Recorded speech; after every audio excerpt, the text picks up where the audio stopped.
Hello, welcome to Living English. On today's program, we're going to look at how to describe people. We'll also learn how to make an offer. We'll start as usual with our drama. In the last episode, Anne told Sarah about her missing brother. So let's see what Anne and Sarah are talking about now.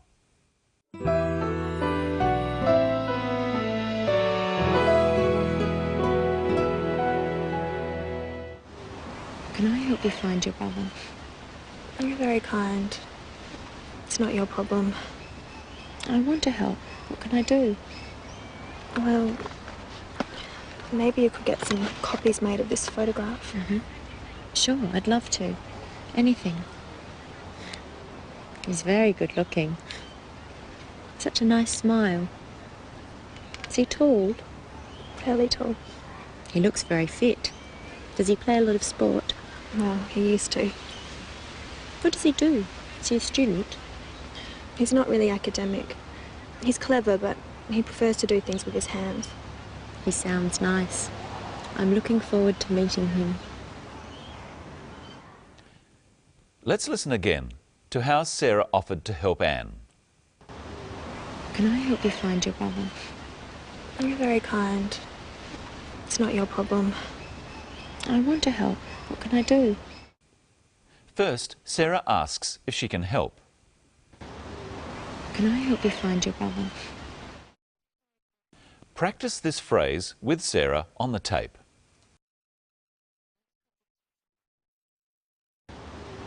Can I help you find your brother? Now practice with some other examples, offering to help. Wash the dishes. Can I help you wash the dishes? Do the shopping. Can I help you do the shopping? With anything. Can I help you with anything? It's polite to not immediately accept an offer. Listen to how Anne does this.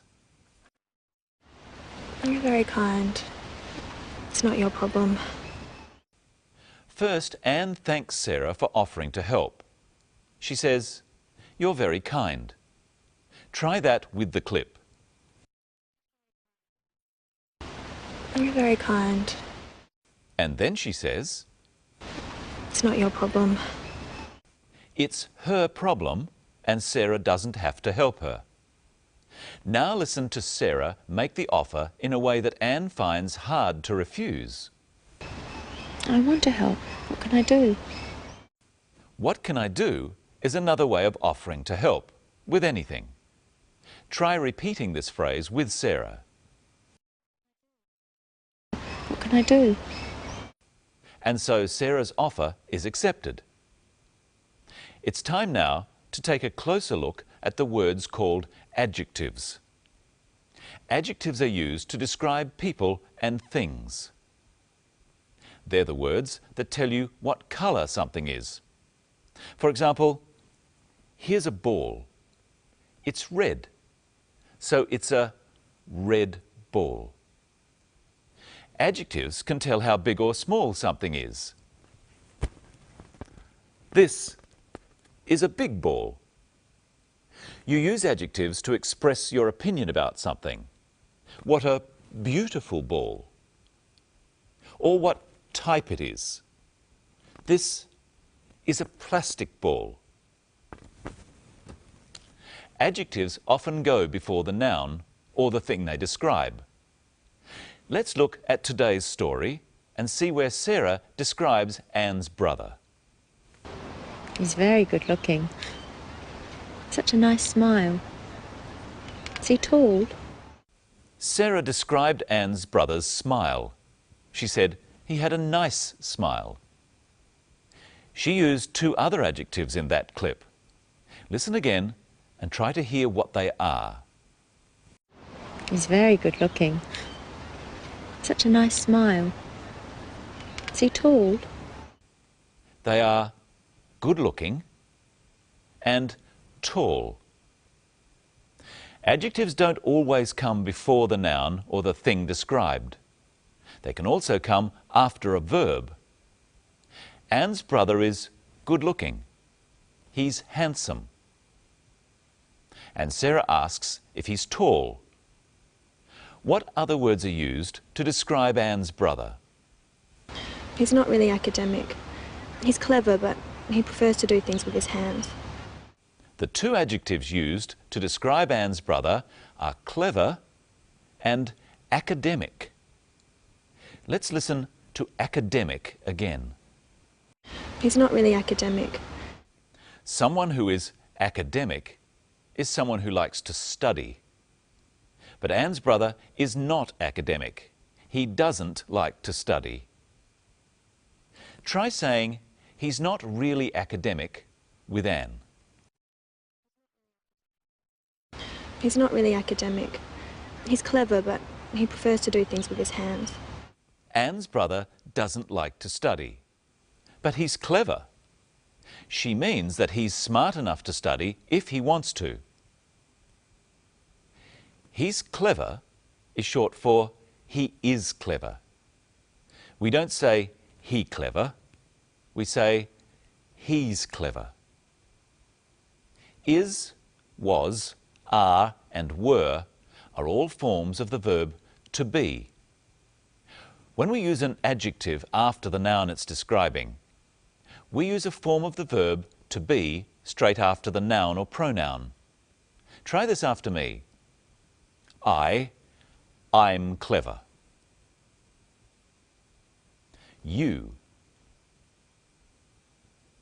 You're clever. She's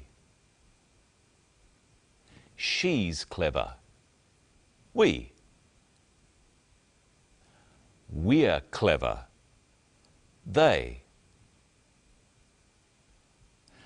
They're clever. Listen for another example in this next clip. You're very kind. You're very kind. Kind is the adjective. You're is short for you are. You are very kind. In this clip, listen for what happens when we use an adjective after a pronoun in a question. Is he tall? In questions, we change the word order. He is tall is a statement. Is he tall is a question. There are some other verbs that we use when the adjective comes after the thing it describes. Listen for one here. He looks very fit. He looks very fit. Fit is the adjective, meaning healthy. He looks very fit because you can see that he's very fit. Here's another. He sounds nice. He sounds nice. Nice is the adjective. He sounds nice because Anne is describing him to Sarah. Try saying, he sounds nice with Sarah. He sounds nice. It's time to say hello to Michelle. Hello, Brenton. You look nice today. Oh, thank you. What have you been explaining to our viewers? How we use adjectives to describe people. Maybe you'd like to describe me. How would we describe Michelle? Is she tall or short? I'm not very tall. But you're not very short. So I'm not very tall, but I'm not very short either. I'm of medium height. How else can we describe someone? Well, we can describe their build, whether they are thin or fat. Would you say I'm fat, Brenton? No, but I'd say you were slim. Thank you. What else would you say? You can describe someone's complexion. Their complexion is the colour of someone's skin, whether they are light or dark. Michelle is fair. Her skin colour is light. What else can you describe about someone? You can describe the colour of their hair and their eyes. What can you say about Michelle's hair? She has fair hair.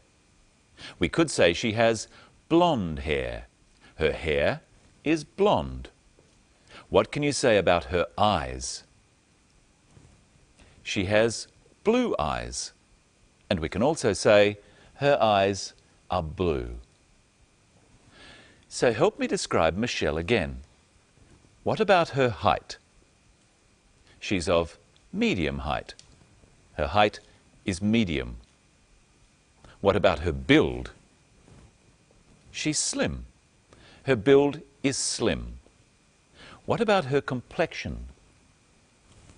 She's fair. She has a fair complexion. What about her hair? She has blonde hair. Her hair is blonde. What about her eyes? She has blue eyes. Her eyes are blue. That's enough about me. Now, Brenton, let's see if our viewers can help me describe you. How would you describe Brenton? Is he tall or short? He's tall. What about his build? Is he thin, fat, or of medium build? He's of medium build. What about his complexion? Is he dark or fair? He's dark. What about his hair colour? He has dark hair. Is his hair black? No, unfortunately, it's a bit grey. What about his eyes? He has dark brown eyes. And what's another way of saying that? His eyes are dark brown. Now listen again to Anne using the adjective kind. You're very kind. Anne doesn't just say that Sarah is kind, she says you're very kind. You can use words like this in front of adjectives. Remember, I said my hair was a bit grey. You can also describe other things, such as the temperature, how hot it is. It's a bit hot. It's fairly hot. It's very hot. And you can also use not in front of very. She's not very tall. All right, you've already said that. Look at how Sarah uses the word very to describe Anne's brother. He's very good looking. Am I very good looking? You're fairly good looking. Oh. Listen to how Anne says how tall her brother is. Is he tall? Fairly tall. He's not very tall, he's fairly tall. What's another way of saying fairly tall, Brenton? You could say quite tall. That means that he's tall, but not very tall. I'm fairly tired now, Michelle. It must be time for us to go. I'm quite tired myself. In our next show, we'll be looking at dates and how to plan a day out with someone. Until then, goodbye. Goodbye.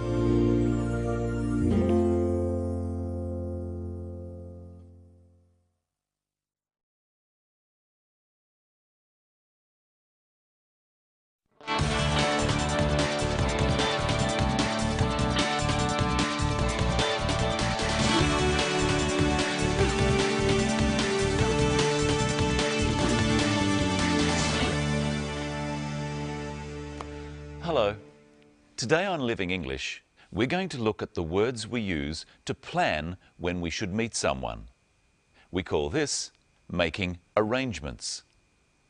First, watch our drama to see how Anne and Sarah make arrangements to visit some wineries.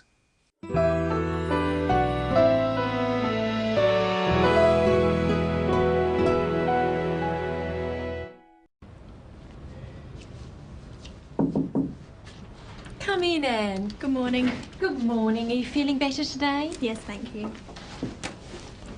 What's on the agenda? I'm thinking about this trip to the wineries. I want to meet your main suppliers and talk to them about the market. Great. They've been dying to meet you. When do you want to go? As soon as possible. How about tomorrow? I can't tomorrow. I've got some other appointments. What about the day after tomorrow? Yes, that's good. It's Monday today, so that will be Wednesday. What date is that? The 5th of November. Okay. What time shall we meet? I'll pick you up at 9 o'clock. Good. How many wineries do you think we'll be able to see? I'm not sure. 4 or 5. Definitely our biggest suppliers, and maybe a few surprises. I can't wait. Will it take all day? Most of the day. I'll start ringing now and let them know that we've got a very important client all the way from Singapore. Thank you. I'm looking forward to it. Me too.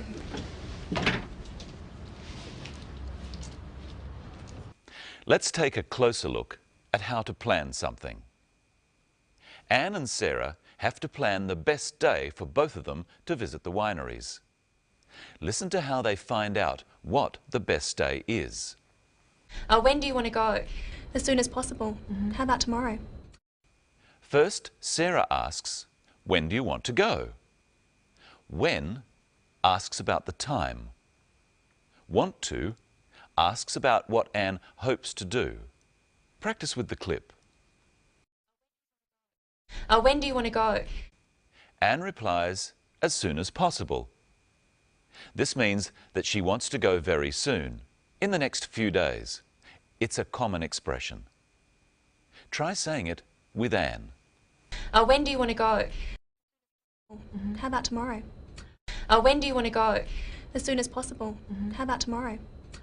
Tomorrow is the day after today. Anne does want to go soon. What does Sarah say to that? I can't tomorrow. I've got some other appointments. She can't tomorrow. She's not able to go tomorrow. Can't is the usual way of saying cannot.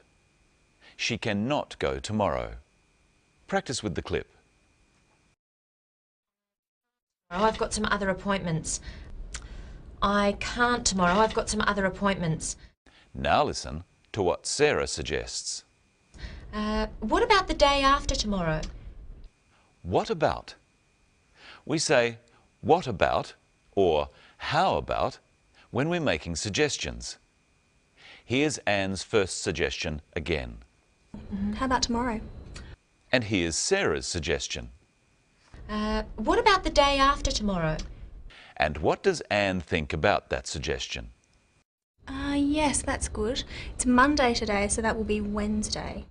So, Wednesday is the day to go to the wineries.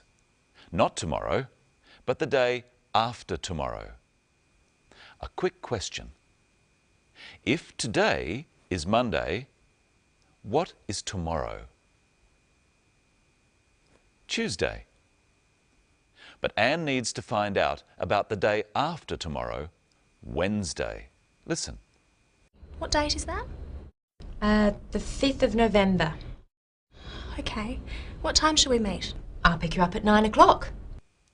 It's time to say hello to Michelle. Hello, Michelle. Hello, Brenton. Hello, everyone. Today we're going to learn about the words we use to talk about dates. Here's Sarah to remind us of the date Anne will visit the wineries. The 5th of November. When we say a date, we use the and the adjectival number for the day, the 5th, and say of, and then the month, the 5th of November. Let's have a close look at adjectival numbers. Help me, Brenton. There are 5 things in this bag. Take one out.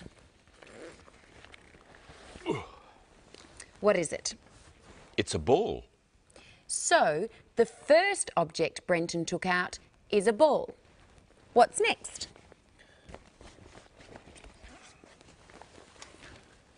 It's a video. That's the second object. Next, we have a cap. That's the third object to appear.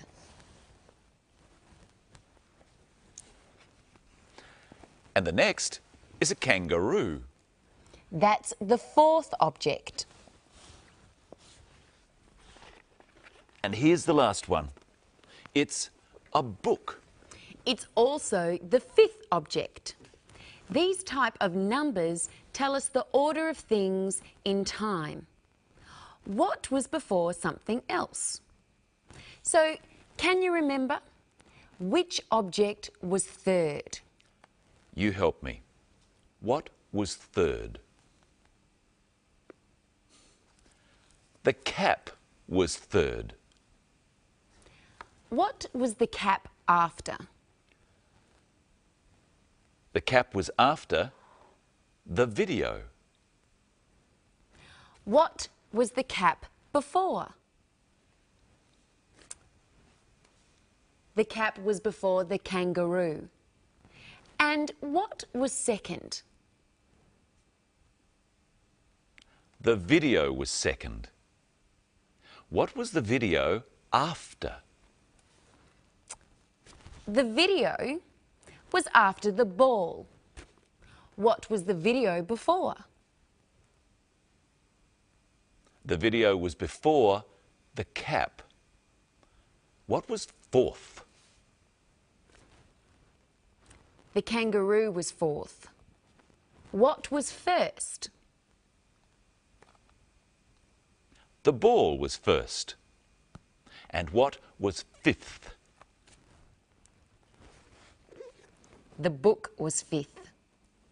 And we can also say the book was last, because there was nothing after the book. It's not easy to say fifth. Have a go at saying the 5th of November with Sarah. The 5th of November. Which program are we doing today, Brenton? This is our 12th program.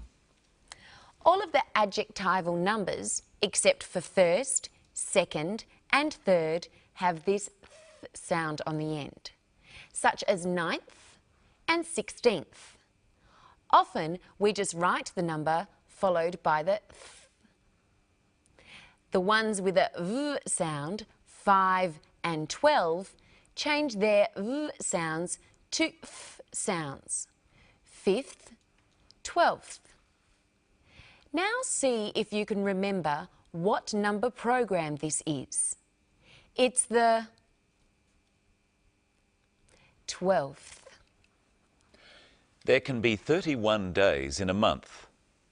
How do you say 20 and 30? Instead of just a th sound, we add an eth sound. 20th, 30th. I see that the spelling changes too. The Y's on the end change to I's. What about 23? That's the 23rd. And 31? That's the 31st. Let's try some on our viewers. How do you say this date? The 22nd of June. How do you say this date? The 30th of June. And this one? The 15th of May. And this one? The 2nd of July. Let's listen to the date Sarah and Anne will visit the wineries one last time. The 5th of November. When is your birthday, Brenton? The 19th of June. His birthday is on the 19th of June. When's your birthday? Oh. I'm sorry your birthday is not today, Brenton, because I made you a cake. Thank you. That's a beautiful cake. Would you like some? Oh, yes, please. Okay. How much? Oh, that's too much. That's a half of the cake. Okay.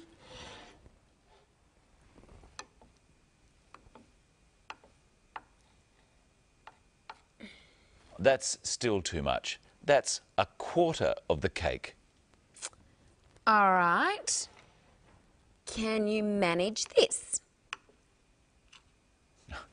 I'll try. That's an eighth of the cake. We call these numbers fractions. They are less than 1. Except for half and quarter, the numbers are the same as the numbers we use for dates.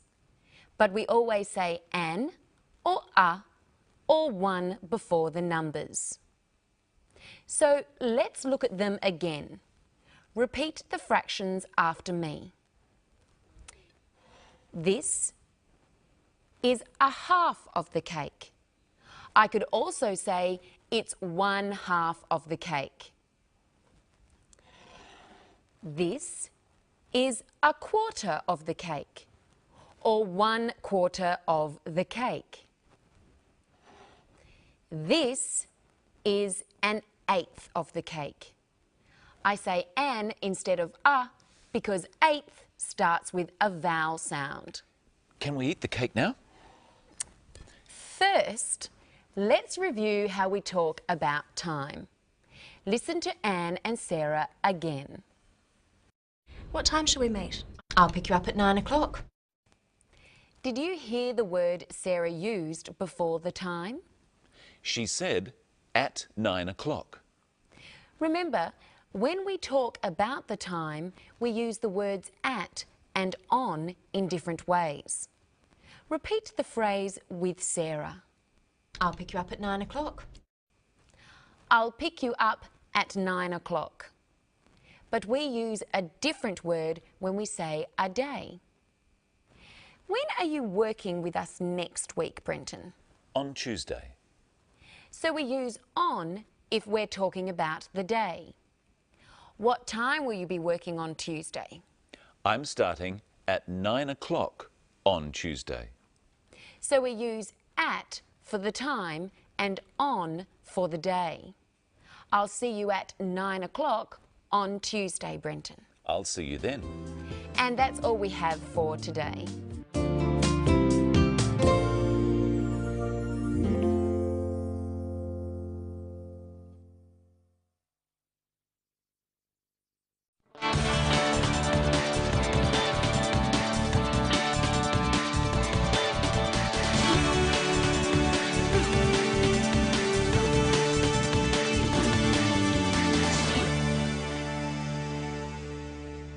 Hello, welcome to today's program. We're going to look at how to make dates and arrangements on the phone. We'll also have a close look at how we talk about things we're in the middle of doing. But first, let's continue our drama, Sisters and Brothers. Remember Sarah's brother Steve? It did seem that he quite liked Anne. Now, he's going to make a phone call.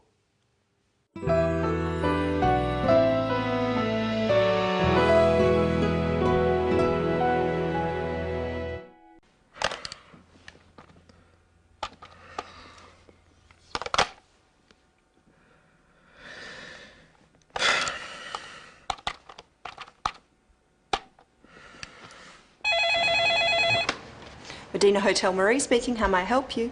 Can I speak to Ms. Anne Lee, please? I'm not sure what room she's in. I'll put you through, sir.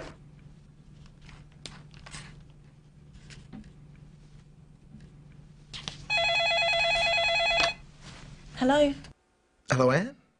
This is Steve Parker. Steve Parker. Steve, Sarah's brother. We met just Oh, Steve. Hello, Steve. Hi, what are you doing? Oh, working. I'm planning a trip to the wineries later in the week.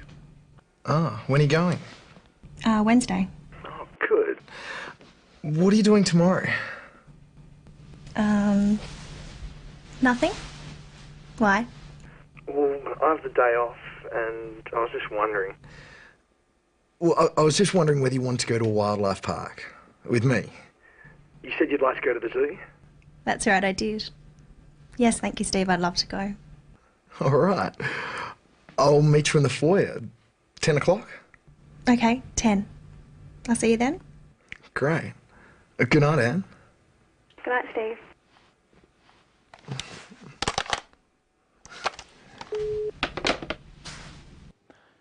Let's have another look at how Steve made that date with Anne. First, he has to ring the hotel. Medina Hotel Marie speaking. How may I help you? Can I speak to Ms. Anne Lee, please? Steve says, "Could I speak to Ms. Anne Lee, please?" He's being polite. We use the word could like this when we ask someone to do something for us. It's a question.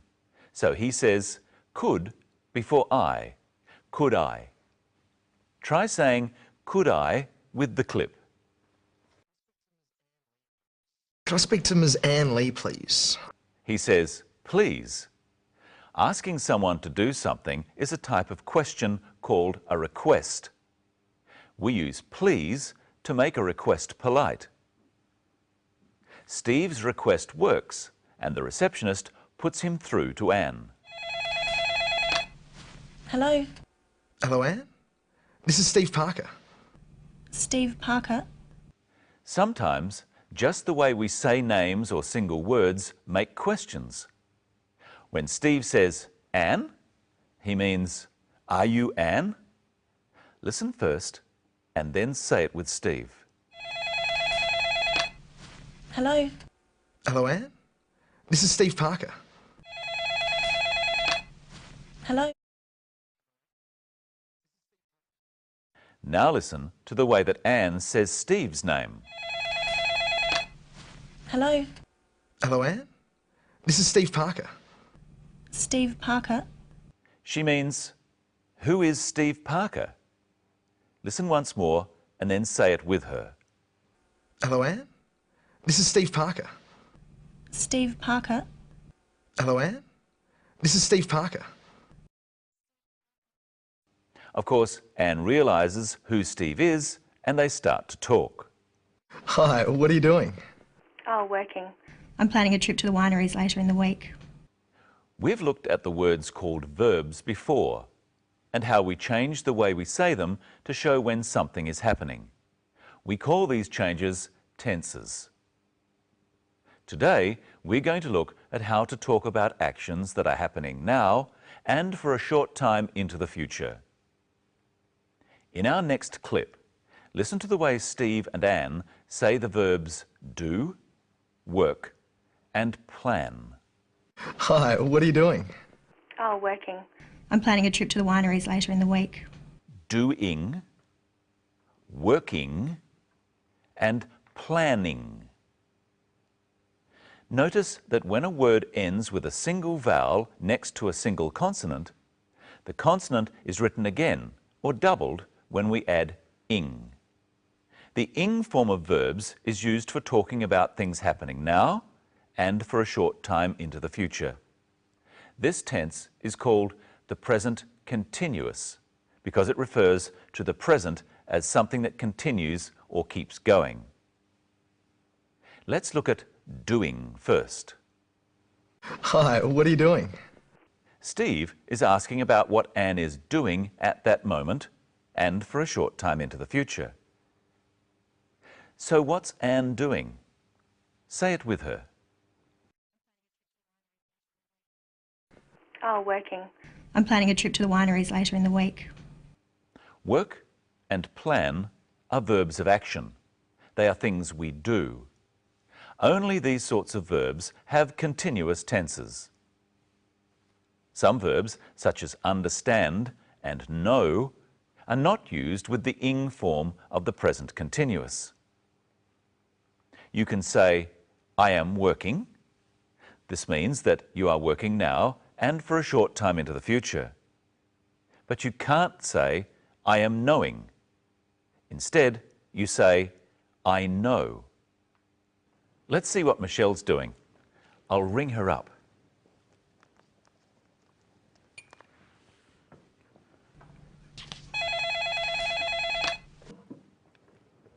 Hello, Michelle Croton speaking. Hello, Michelle. This is Brenton. Hello. What are you ringing me for? Well, I just want to know what you're doing tomorrow. I'm doing some shopping. Why? I'm having a barbecue with a few friends and I'd like you to come. You've left it very late to ask me, but yes, I'll come. What's the address? 23 Curry Street. What time shall I come? About 1 o'clock? All right, I'll see you then. I'll ring if I'm going to be late. What's your phone number? 8366279. Okay, see you later. Now, how did Brenton say this number? He said 8366279. When we have two of the same letters or numbers together like these two sixes, we describe them as double six. Remember the word planning? That has a double N. Now try to say this phone number.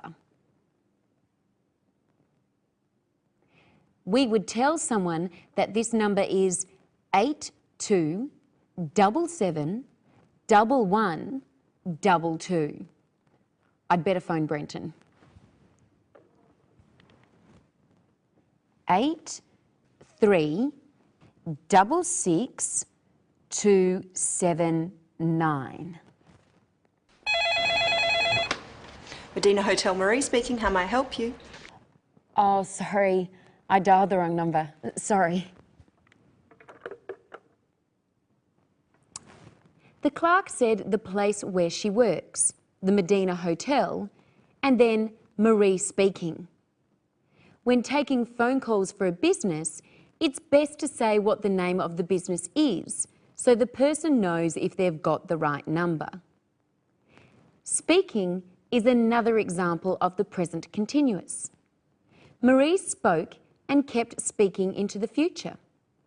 I think we should hear that again. I'll use the redial button. Medina Hotel Marie speaking. How may I help you? How may I help you? This is a formal way of asking, how can I help you? It's a high-class hotel. Remember that we say can or may before I in questions. Now I should ring Brenton. Tell me the number while I dial so I don't get it wrong again. 8366279. Thanks.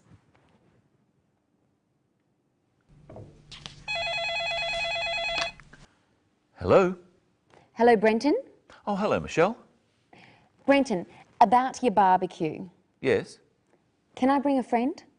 Oh, of course you can, Michelle. Oh, I forgot to ask earlier. Could you bring a bottle of wine?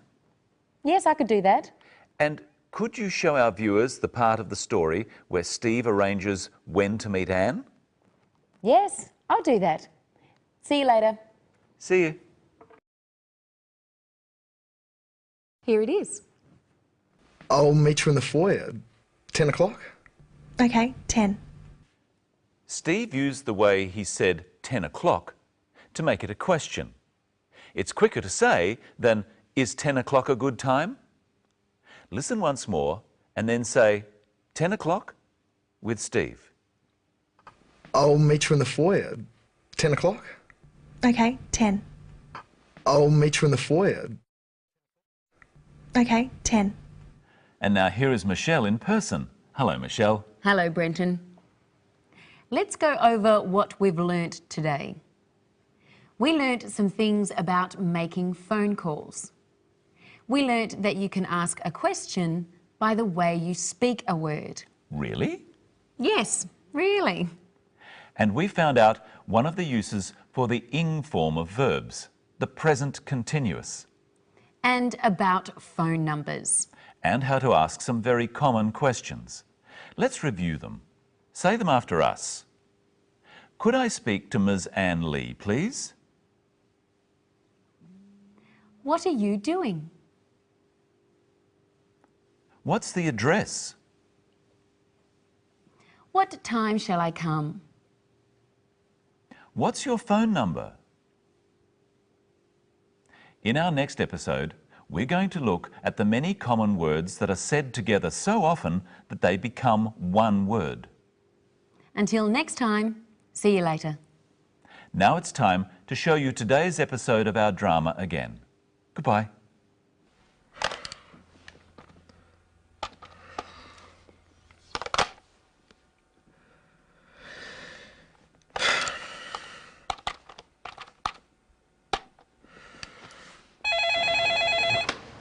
Medina Hotel Marie speaking. How may I help you? Can I speak to Ms. Anne Lee, please? I'm not sure what room she's in. I'll put you through, sir.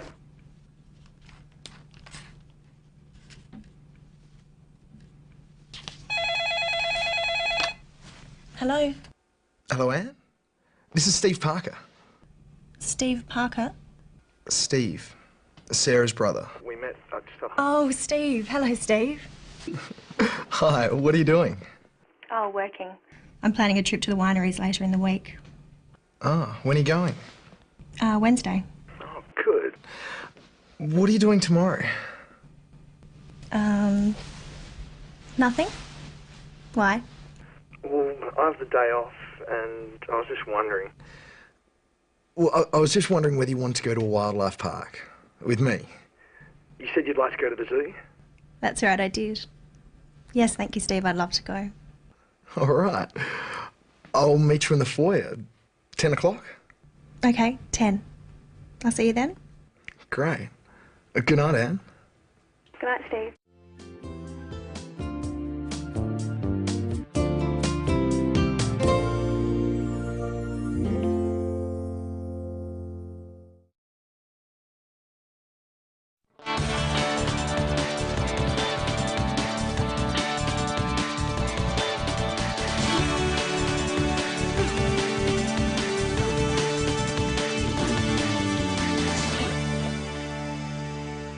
Hello, welcome to Living English.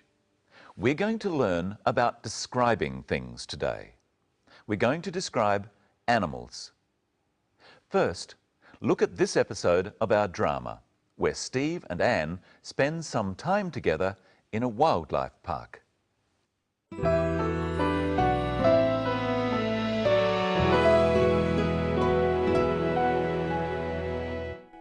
Come on. Look at this big grey one. He's massive. He has very, very strong arms and legs. And a big, strong tail. Yeah, and ears. Very big ears. Its fur looks very soft. It feels soft on my hand. It's got beautiful big brown eyes.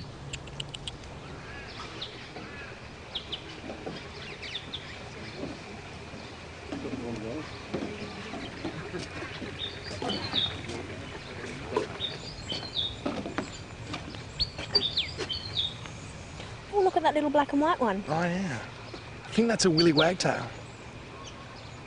They're very fast. They move around a lot. It's cute. It's got such a long tail. Yeah. Oh, look at that bird. Oh, it's a kingfisher. Oh, we have them in Singapore. Really? Look at its beautiful blue back. Very colourful, isn't it? There's lots in Australia, big ones and small ones. We have a very big one called a kookaburra. Has a very interesting laugh.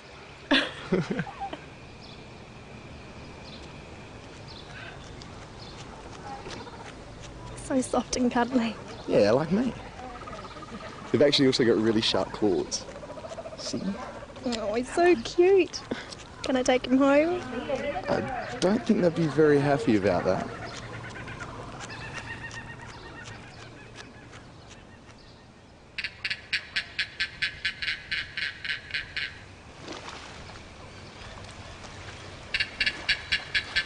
Oh, look at that one.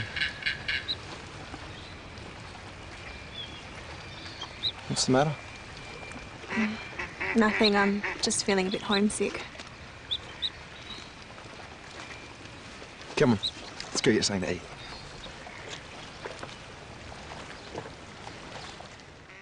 There were plenty of animals there to describe. To start today, let's listen to the way Anne describes a kangaroo. Come on. Look at this big grey one. This big grey one. Anne uses two of the describing words called adjectives, big and grey. When we describe something like an animal, we usually say something about its size and colour. When we do this using two adjectives before the thing described, this big grey one, we say the size first and then the colour. This big grey one. Have a try saying, "Look at this big grey one," with Anne. Come on. Look at this big grey one. Anne says one instead of kangaroo. You can say one instead of a noun that can be counted. You can count birds. One bird, two birds, three birds. So you can say one instead of bird. Some nouns can't be counted, such as milk.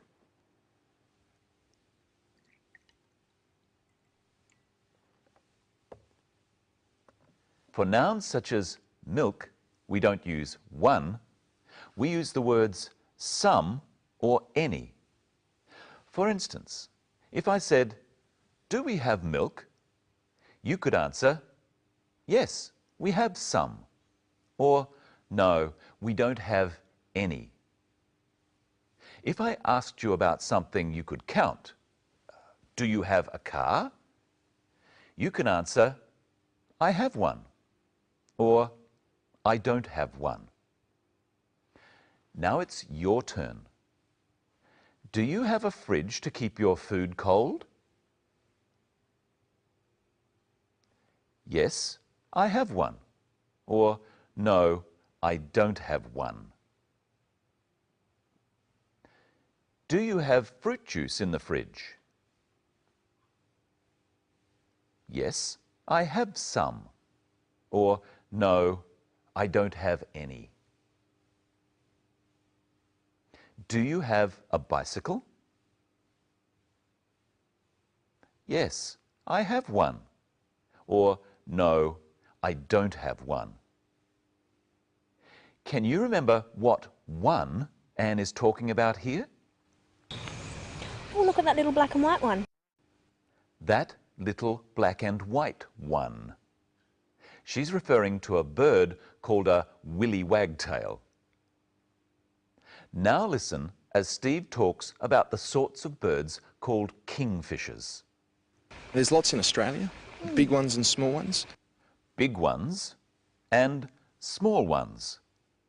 You can use ones to refer to plural nouns that can be counted, such as birds like kingfishers. Steve is saying that there are big kingfishers and small kingfishers in Australia. Now listen to the order of the words Anne uses to describe the kingfisher she and Steve are looking at. Look at its beautiful blue back. Its beautiful blue back. First, Anne uses the adjective that describes a quality, beauty, and then the colour. Its beautiful blue back. This ring is gold, and I think it's beautiful. Now, you describe the ring using the adjectives gold and beautiful before the noun ring. It's a beautiful gold ring. Now listen to Anne use three adjectives in a row to describe a kangaroo's eyes. It's got beautiful big brown eyes. It's got beautiful, big, brown eyes. Beautiful and big are both adjectives that describe qualities. You say them before the colour brown. But you can also say it's got big, beautiful brown eyes. Usually we would say beautiful, big brown eyes. Try saying it with Anne. It's got beautiful big brown eyes. Listen again to Anne describe the willy wagtail. Oh, look at that little black and white one. That little black and white one. Anne describes the size first and then the colours. Notice that she says black and white. Listen once more. Oh, look at that little black and white one. It's time to say hello to Michelle Croden with the beautiful big blue eyes. Hello. Hello, Brenton. Hello, everyone. What have you brought in today? Some animals, of course. Real ones? No, toy ones. Now, I'd like you to describe each animal, starting with this one. It's a cat. A small striped toy cat. Now it's your turn. What size is the cat? It's small. What pattern is it? It's striped. What sort of cat is it?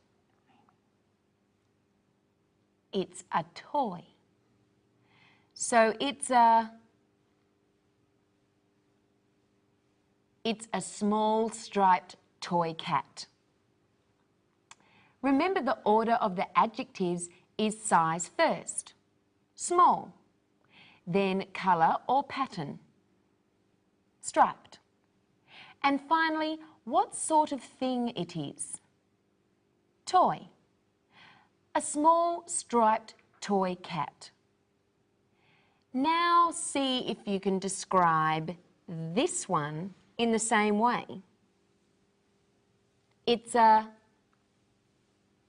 big black and white toy panda.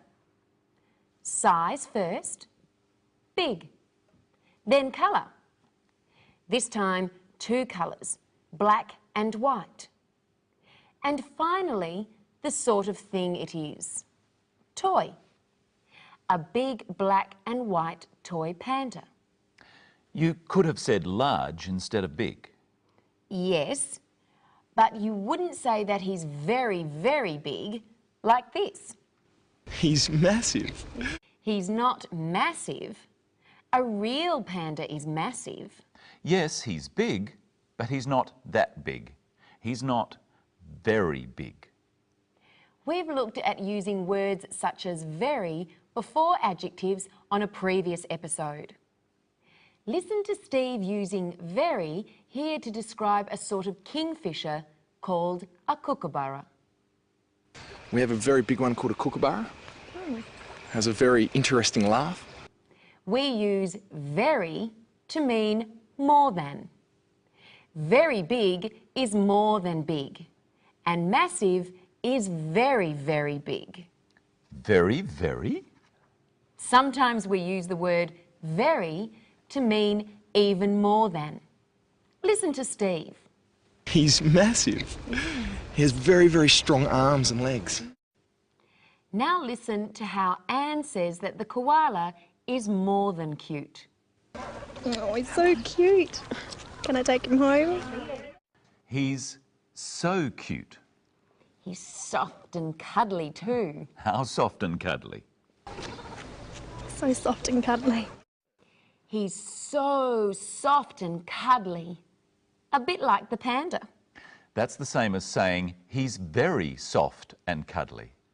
Yes, but you can't use so in exactly the same way as very all the time. For instance, I can say that you have very beautiful eyes, Yes, you can. but I can't say you have so beautiful eyes. I have to say your eyes are so beautiful. Explain?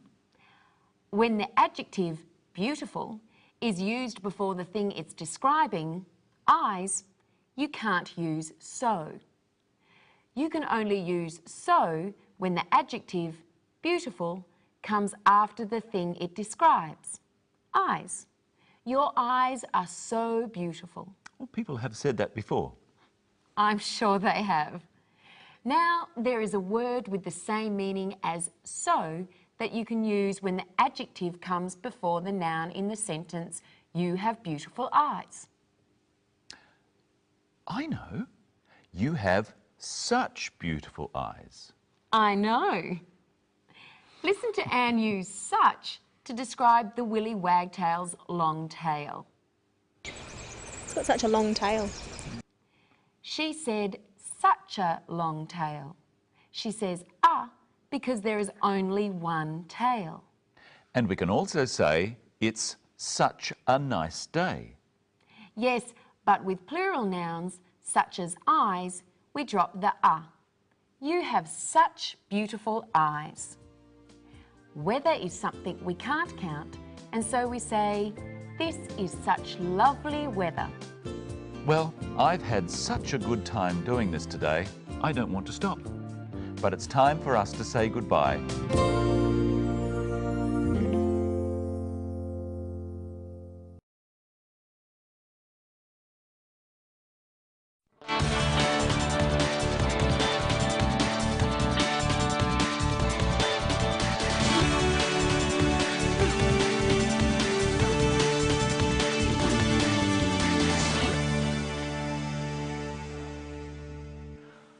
Welcome to Living English.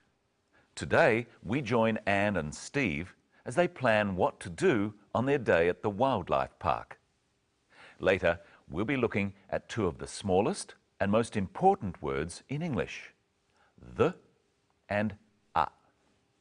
First though, here's another episode of Sisters and Brothers. In the last episode, Steve arranged to take Anne to a wildlife park. Today, we catch up with them as they enter the wildlife park.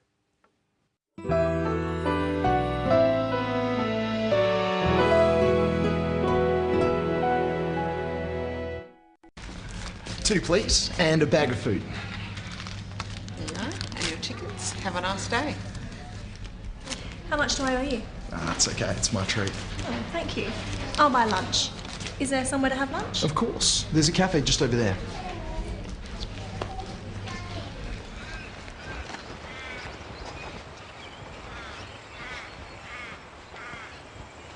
What do you want to do first? I really want to hold a koala. Is there a koala here? Yes, it's the most popular animal. We might have to queue though. I don't mind. What else is there? Are there some kangaroos? Of course, there are lots. And birds. I've heard Australian birds are amazing. Don't worry, you'll get to see lots of birds. What should we do first? Well, the kangaroos are just over there, and I think the birds are next. And next... You'll cuddle a koala? Sure. And after that? After that, I'll buy you lunch. It's a deal. Let's start today by looking at how we use the words a and the. We call these words articles. The is the definite article, and a and an are indefinite articles. We use them before nouns. Listen. I really want to hold a koala. Anne wants to hold a koala. She's not talking about a definite or particular koala. She just wants to hold any koala. If you say, I want to hold the koala, you mean one that you can see or know about. Try saying, I really want to hold a koala with Anne. I really want to hold a koala. We only use the word a or an with singular nouns, not plural nouns. Koala is singular, and the plural is koalas. You can't say, I want to hold a koalas. It's correct to say, I want to hold koalas, or I want to hold some koalas. But Anne only wants to hold one koala. So she says, I really want to hold a koala. Is there a koala here? Is there a koala here? Koala is singular, so Anne says a. She also says, is there? Now listen to Anne asking about the kangaroos. Are there some kangaroos? Notice that when Anne asks about more than one animal, she says, are there some, instead of, is there a? Listen to both of those clips again. Is there a koala here? Are there some kangaroos? Is and are both forms of the verb to be. With a singular noun, such as koala, we use is. Is there a koala here? With a plural noun, such as kangaroos, we use are. Are there some kangaroos? Now listen to how the order of the words change when we're not asking a question. Are there some kangaroos? Of course, there are lots. There are lots is a statement. We use there before is or are in a statement. Listen to another question. I'll buy lunch. Is there somewhere to have lunch? Is there somewhere to have lunch? Is a question. Listen to what Steve says in reply. Of course. There's a cafe just over there. There's a cafe. There's is short for there is. A cafe is singular. So Steve says is. And because it's not a question, he says is after there. There is a cafe. Steve says there's a cafe. If they see it later, Steve can say there's the cafe. It becomes definite. It's the one he talked about before. A is used when you talk about a thing for the first time. I might say to someone, I'm going to a film tonight. They can then ask, what's the film called? When Anne first asked about kangaroos, she used the word some, which is indefinite. Listen again. Are there some kangaroos? Now listen to what happens when Steve talks about them later. Well, the kangaroos are just over there. They become definite, and we use the instead of some or a. Notice that Steve says the kangaroos are. What do you say if there is only one kangaroo? The kangaroo is over there. Now listen to Steve use the word are with the plural noun birds. And I think the birds are next. And next is Michelle Croden. Hello, Michelle. Hello, Brenton. Hello, everyone. What have you got there? A koala. What's the koala for? I'll show you later. What I want to do today is look at the words we use for the order in which we do things. First, let's have another look at Anne and Steve planning what to do at the wildlife park. What should we do first? Well, the kangaroos are just over there. And I think the birds are next. And next... You'll cuddle a koala? Sure. And after that? After that, I'll buy you lunch. Now, Brenton, you don't have to buy me lunch, but I do want you to make me a sandwich. Okay. Listen carefully. First, I want you to slice 2 pieces of bread from this loaf. 2. Then I want you to spread butter on them. Mm-hmm. After that, you can put in the filling. Lettuce first, next some meat, then some sauce, followed by another piece of lettuce. Finally, close the sandwich and cut it in half. That's all? Yes. Right. First, slice the bread.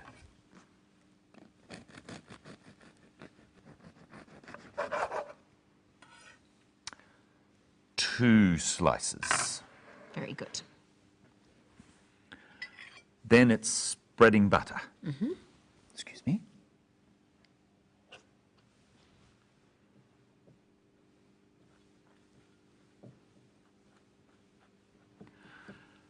After that, it's the filling. Let's see, lettuce first. Okay. Meat next.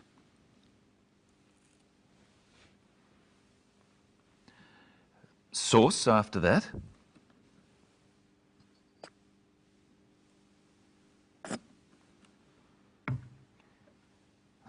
What was next? Another piece of lettuce. That's right.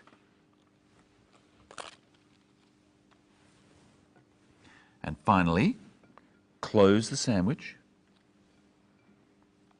and cut it in half.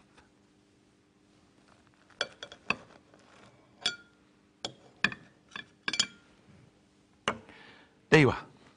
Thank you, Brenton. And next, here's Anne and Steve planning their day again. What should we do first? Well, the kangaroos are just over there, and I think the birds are next. And next, You'll cuddle a koala? sure. And after that? After that, I'll buy you lunch. So, what words do we use for the order in which we do things? We start with first. And then we can use words such as next, then, after, and followed by. Does it matter what order you use them in? No. Except we finish with finally or lastly. Now, you said that you'd show me later what we're going to do with the koala. Yes. I just want you to tell me what it is. It's a koala, of course. Why didn't you call it the koala? Oh, you asked what it is in general.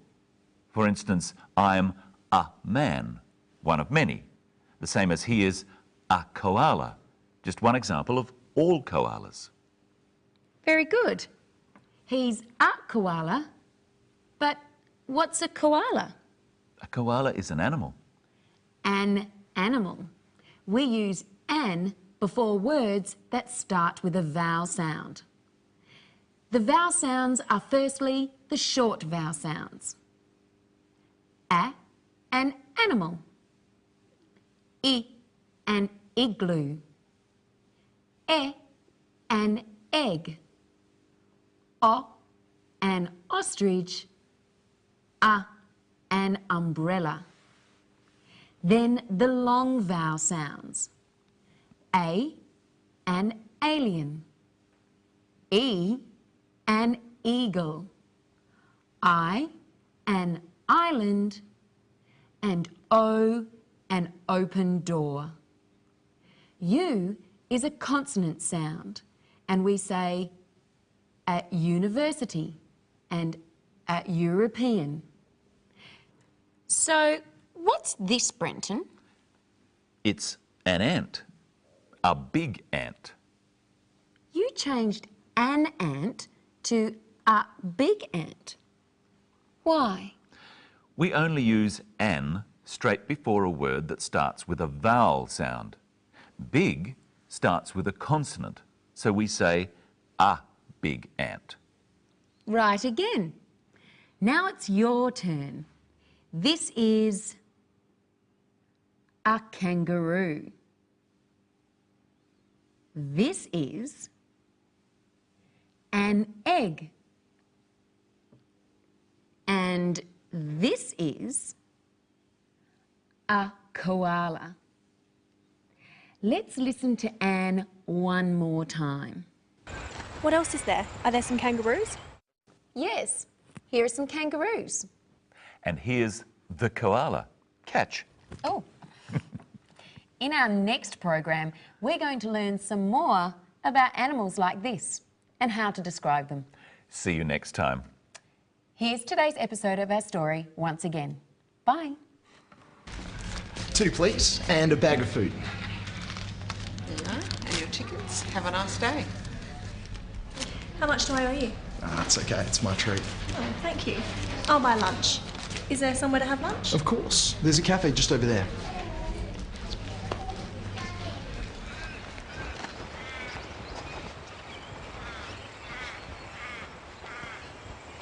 What do you want to do first?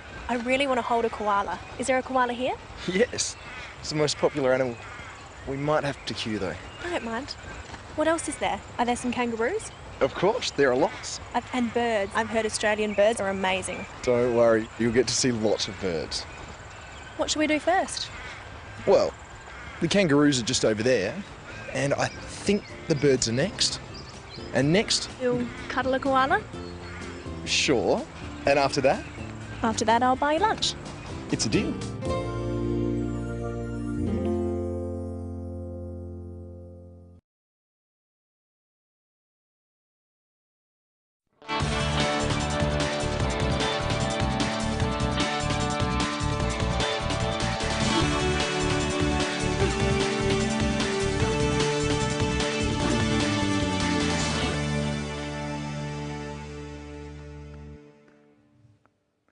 Hello, welcome to Living English.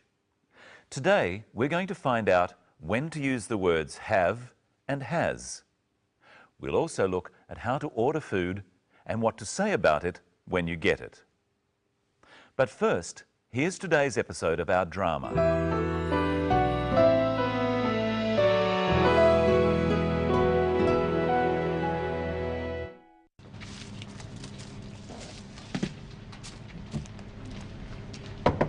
What would you like?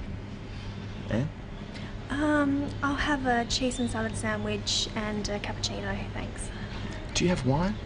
No, sir, we don't serve alcohol. We have coffee, tea, soft drinks and juices. Okay. I'd like a orange juice and a pie with chips. Do you have sauce? Just help yourself. And I'll bring the food when it's ready. Thank you.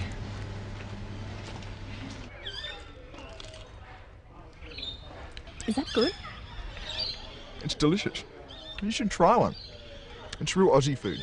Maybe one day. I don't eat a lot of meat. How's your coffee? It's very good. Don't you drink coffee? Sometimes. I prefer tea or juice. So, was the koala the best? Oh, definitely. The kangaroos are interesting too. I've never seen real ones before. And the birds are wonderful. I think I like the birds the most.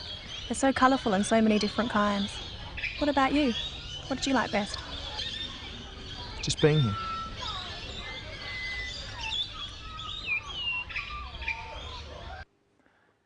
Let's have a look again at Anne ordering some food. I'll have a cheese and salad sandwich and a cappuccino, thanks. She says, I'll have and thanks. Try ordering a cheese and salad sandwich and a cappuccino with Anne.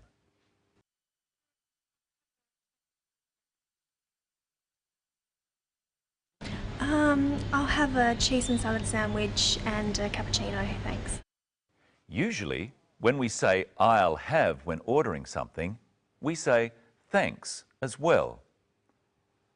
You can also say could I have or can I have. Try ordering a cappuccino, that's a coffee with froth on the top, saying can I have. Can I have a cappuccino, thanks? You can also say please instead of thanks. Try saying please with could I have a cappuccino? Could I have a cappuccino, please? Now listen to Steve ordering his lunch. I'd like a orange juice and a pie with chips. I'd like an orange juice. I'd is short for I would. I would like an orange juice. Try saying, I'd like an orange juice and a pie with chips.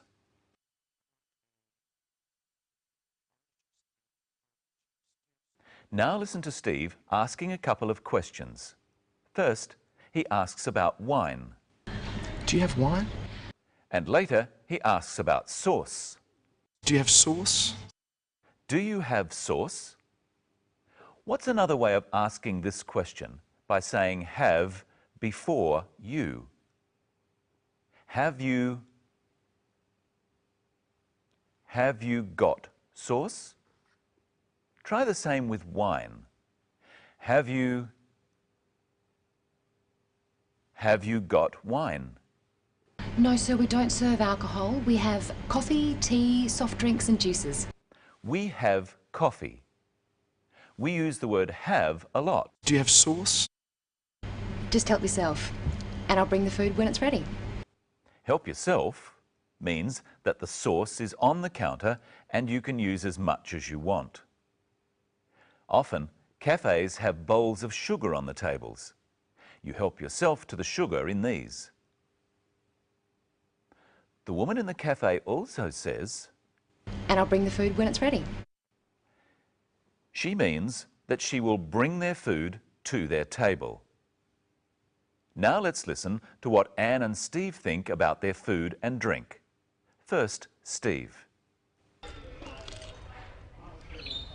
Is that good? It's delicious. And now Anne. How's your coffee? Oh, it's very good.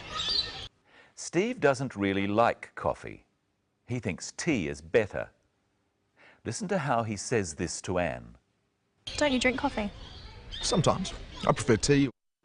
I prefer coffee. I think it's better than tea. Well, I prefer tea. Oh, hello, Michelle. Hello, Brenton. Hello, everyone. What have you got there? I have some fruit. I have an apple and a banana. Which do you prefer? I prefer the banana. And I prefer the apple. To prefer something means to like it better. What does Brenton prefer? Bananas or apples? He prefers bananas. And what does Michelle prefer? She prefers apples. Another way of saying this would be, he likes bananas better than apples. And what about me? She likes apples better than bananas. Remember, Steve prefers tea. We could say he prefers tea to coffee. How would we say this using likes? He likes tea better than coffee. So what would we say about Anne? She likes coffee better than tea. Now, Brenton, I've got some other types of fruit here. I have a pear, an orange, a pineapple, and a mango. Which fruit do you like best? The mango. I like the mango the best. What about you? I like the pear the best. If we say the best, it means out of all of these things, I like it most. I like it more than any of the other things. So if I have two things, I would say, which do you prefer? If I have many things, I would say, which do you like the best? So what does Brenton like the best? You say he likes the mango the best. What about Michelle? What does she like the best? She likes the pear the best. Now watch the clip.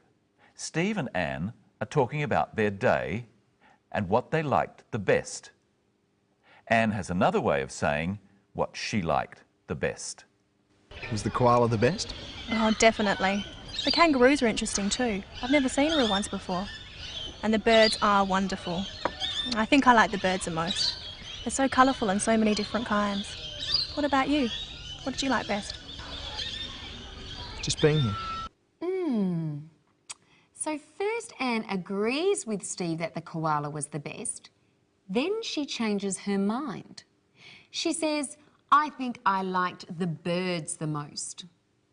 Saying you like something the most is the same as saying you like it the best. And another way is to say it's your favourite. Pears are my favourite fruit. And mangoes are my favourite. What can we say when we don't like something? We know that Michelle prefers apples to bananas. She could say, I don't like bananas as much as apples. That's true. And what about Brenton, who prefers bananas? What would he say? I don't like apples as much as bananas. And what about Steve with coffee and tea? He doesn't like coffee as much as tea. And Anne, she doesn't like tea as much as coffee. And what do you like the least, Brenton, out of all of these kinds of fruit? I like pears the least. What about you? I like pineapples the least. You try at home. What does Brenton like the least? He likes pears the least. And what about Michelle? She likes pineapples the least. I don't like pineapples at all. And I don't like pears at all. I never eat them. Steve and Anne were having lunch. Lunch is the name of the meal we eat in the middle of the day. What are the names of the other meals? What is the name of the meal at the start of the day? Breakfast. And what is the name of the meal at the end of the day? Dinner. In Australia, dinner is usually the main meal of the day.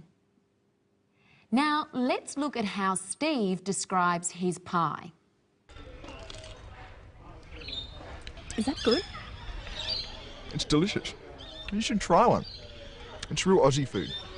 He says it's delicious. He likes it very much. It tastes good. You try saying it's delicious with Steve. Is that good? Is that good? It's delicious. Delicious is an adjective. It describes the food. How would you describe your mango? It's delicious. It's sweet. It's very juicy. How would you describe your apple? It's also delicious. It's crisp or firm. It's refreshing. Remember in the last program, we looked at adjectives to describe animals.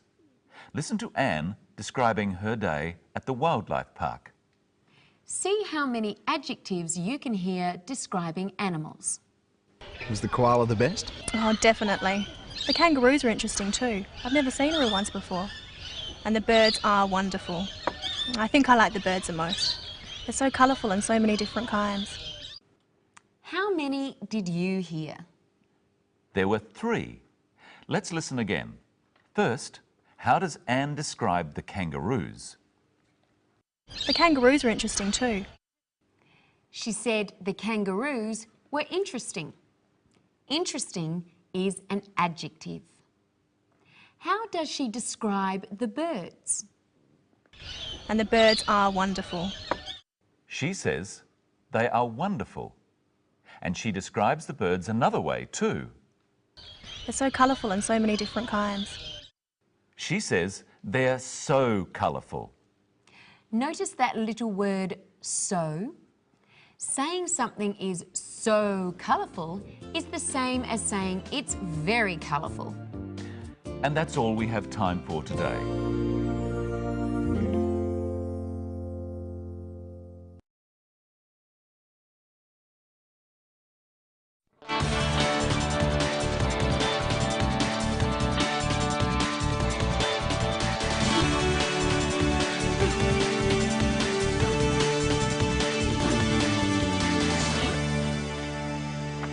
Welcome to Living English. Today we'll be looking at how to talk about routine, things you do every day. In our last episode of Sisters and Brothers, Anne and Steve were at the wildlife park getting to know each other and some Australian animals. We catch up with them as they talk about their different lives.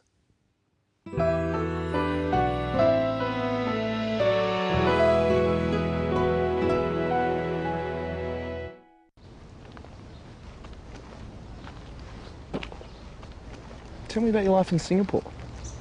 What do you do every day? Well, I work in my father's business importing wines. I live with my family. How do you get to work? Do you catch a bus? Usually. Sometimes I go with my father in his car. What about you? What do you do? I'm a builder. I build houses. And how do you get to work? I drive. I have to use my car for work, so I never go by bus.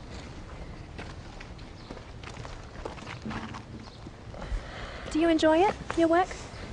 Mostly. It's not easy being a builder, but it's outside. I prefer to work outside. I never work outside. Occasionally I travel though, like now. And what do you do on the weekends? Sometimes I go shopping, sometimes I go out. Where do you go?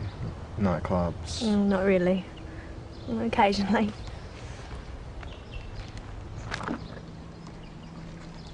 Who do you go with?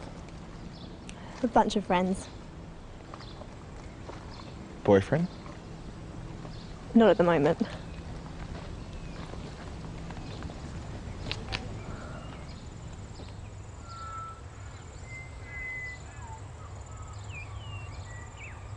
Well, it looks as if Anne and Steve will be seeing more of each other in the future. First, let's look again at how Anne describes her life.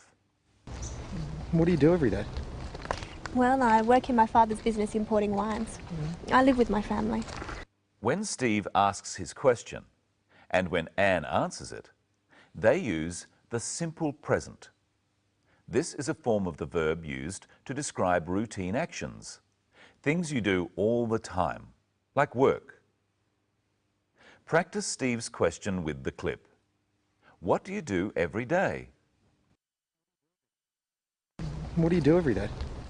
Steve wants to find out about Anne's life, where she lives, where she works, what she does every day or every week. First, Anne describes her job. Well, I work in my father's business. Anne also asks Steve about his job. If you want to know about someone's job or occupation, you say, "What do you do?" What about you? What do you do? Practice saying, "What do you do?" with the clip. What do you do?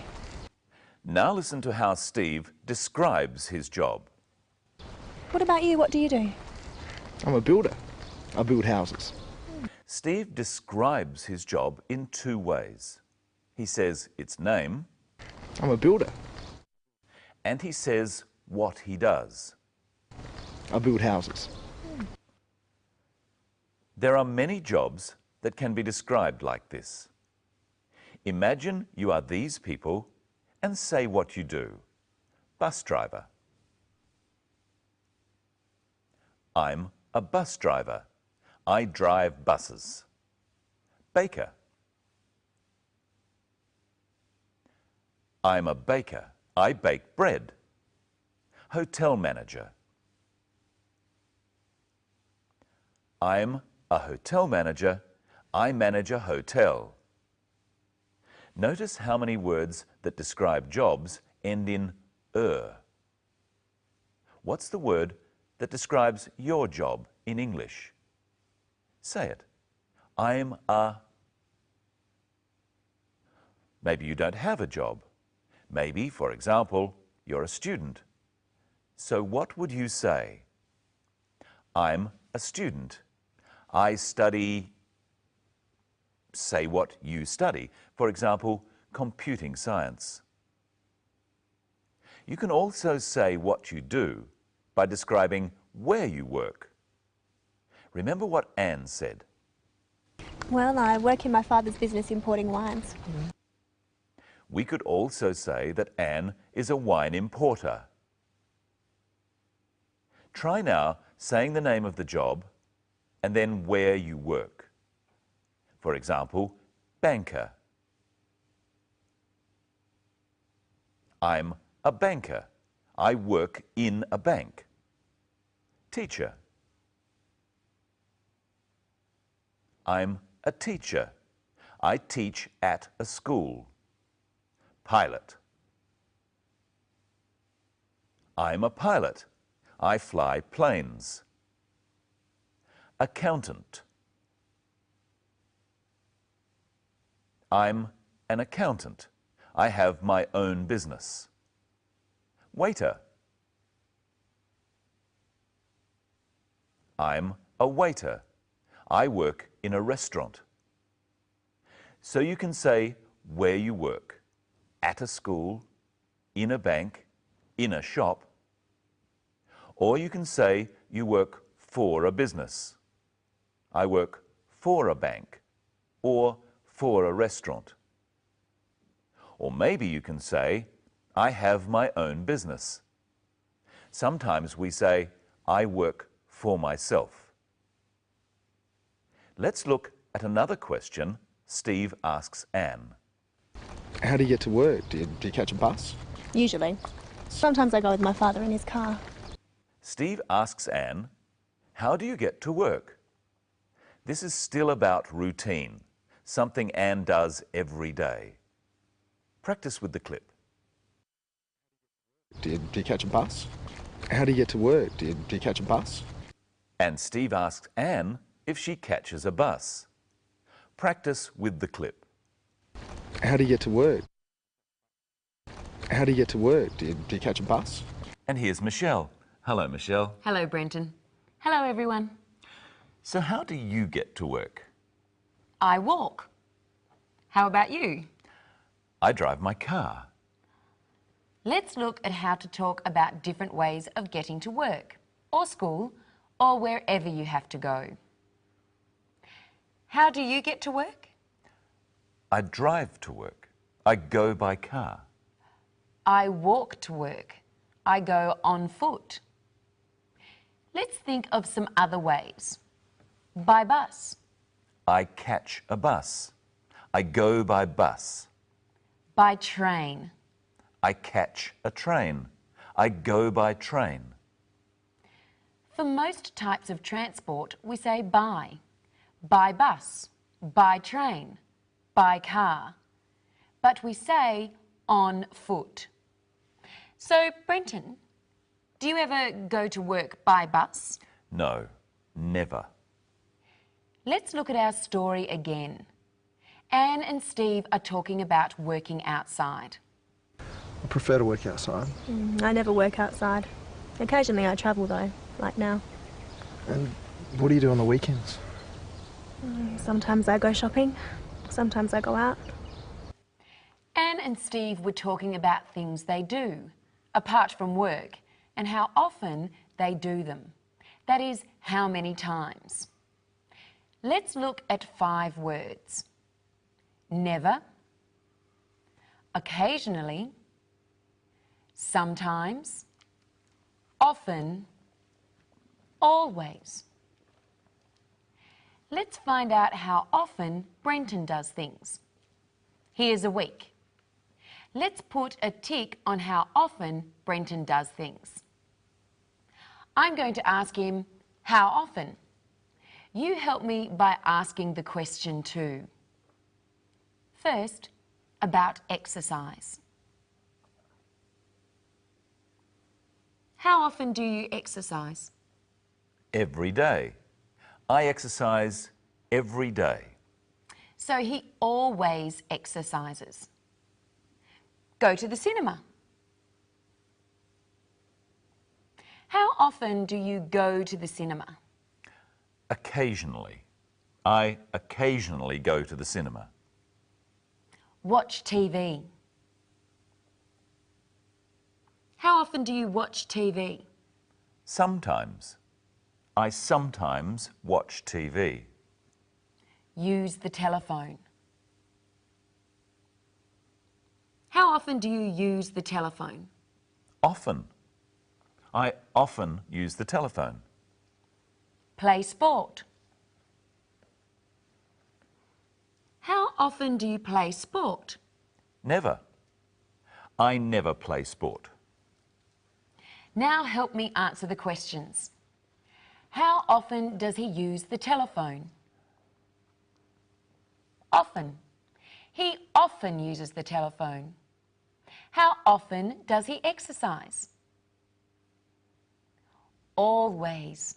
He always exercises.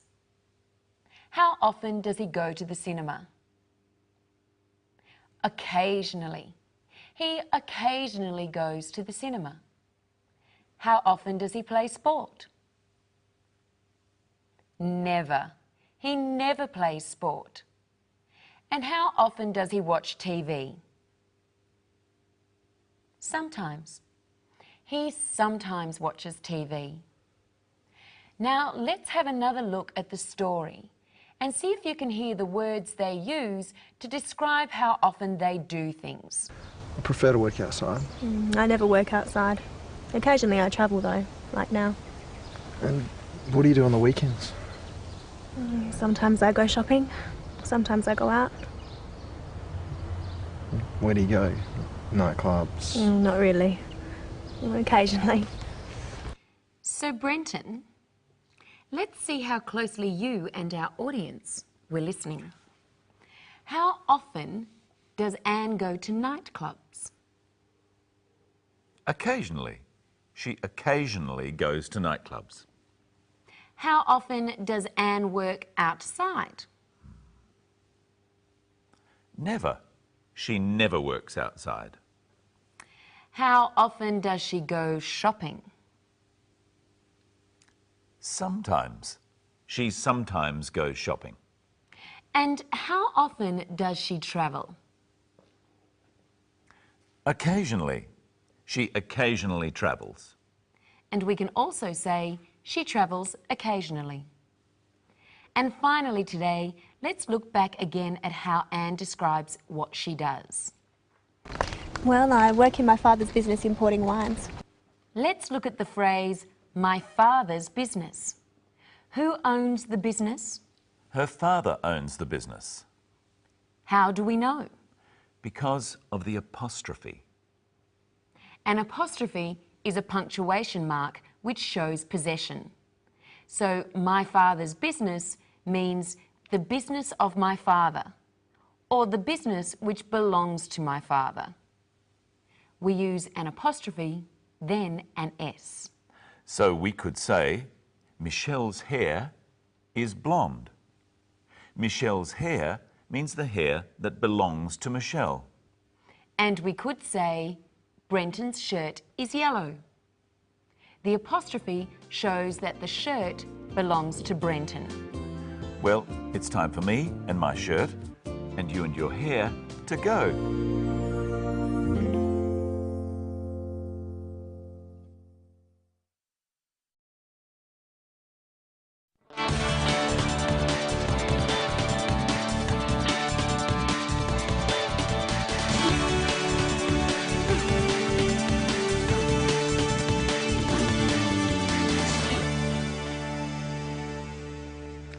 Welcome to Living English. Today, we'll be looking at letters and messages and the best way to ask someone to do something. First, here's the latest episode of our drama, Sisters and Brothers. Steve is taking Anne back to her hotel after their day at the wildlife park.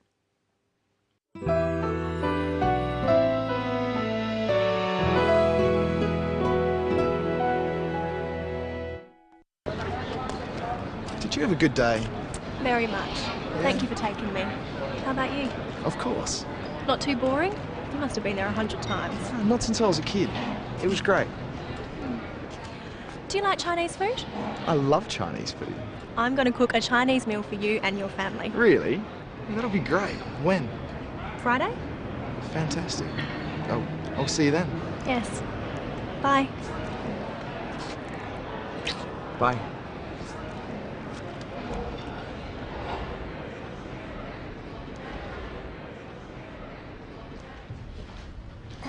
Excuse me. Sorry, Miss Lee, I didn't see you. Could I have my key, please? Certainly. Here you are. Oh, and there's a message for you.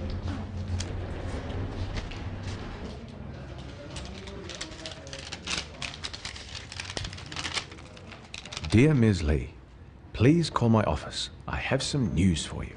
John Barber, private investigator. What did the message say again? Let's have a closer look. The message says, Dear Ms. Lee, please call my office. I have some news for you. John Barber, private investigator. when we write letters, we start by writing Dear and then the name of the person we are writing to. In this case, Ms. Lee. Notice that her formal title, Ms. Lee, is used. We'll look more closely at formal letter writing later in the program. First, let's see how Anne gets the attention of the clerk. Excuse me. Sorry, Miss Lee, I didn't see you. Anne said, "Excuse me." We say, "Excuse me," when we want to get someone's attention. Try saying it with the clip. Sorry, Miss Lee, I didn't see you. Excuse me. Sorry, Miss Lee, I didn't see you. Now listen to Anne asking for her key. Could I have my key, please? Certainly. Remember that we looked at using could I to make requests in an earlier episode. The best and most polite way to ask people to do things for you is to make requests. You have to be careful that your request doesn't sound like an order. You say, "Could I" at the beginning and "please" at the end. Could I have my key, please? If you don't say please, a request can sound like an order. Could I have my key? It's always best to add please. Another formal way to make this request is to say, "May I have my key, please?" Watch the clip and try saying, "Could I have my key, please?" with Anne. Could I have my key, please? In our next clip, there's also something we've looked at before on Living English, the expression going to. See if you can remember what it means. I'm going to cook a Chinese meal for you and your family. Anne said, "I'm going to." She means that she will cook a Chinese meal in the future, but she hasn't decided exactly when. Listen to what she says about when she is going to cook the meal. I'm going to cook a Chinese meal for you and your family. Really? That'll be great. When? Friday? She says, "Friday?" Notice the inflection in her voice. Friday? She's not completely sure. If she was sure, she would say it like this: Friday. Using this kind of inflection indicates that we are not certain. Try saying Friday after Anne. Really? That'll be great. When? Really? That'll be great. When? Friday? Now listen to the way Steve and Anne say goodbye. Fantastic. I'll see you then. Yes. Bye. Bye is a casual way of saying goodbye. It's like saying see you later or see you. Fantastic. I'll see you then. Yes. Bye. Now let's go from the informal to the formal. Informal means casual, friendly, not official. Formal means official, not casual. Usually, formal letters are to people you don't know. For example, a job application or something related to work. You always start with something called a salutation. You write "Dear," followed by the formal name of the person you are writing to. If you were writing to me, you would write, "Dear Mr. Whittle." If you don't know the name of the person you're writing to, write, "Dear Sir" or "Madam." When you finish the letter, you write yours faithfully, followed by your name. If you use the person's name, it's the custom to write yours sincerely, followed by your name. It's time to say hello to Michelle. Hello, Michelle. Hello, Brenton. Hello, everyone. Do you write letters? Not very often. I use email and text messaging. Excuse me, I have a message now. What does it say? Please pick up milk. What does that mean? It means that my friend wants me to buy some milk on the way home after work. People don't use lots of words for messages and they leave some out. It still says please. Yes, that's because it's a request, not an order. How would you make the same request in ordinary speech? Say it after me. Could you pick up some milk, please? Let's listen again to Anne making a request. Could I have my key, please? Certainly. Here you are. Here you are.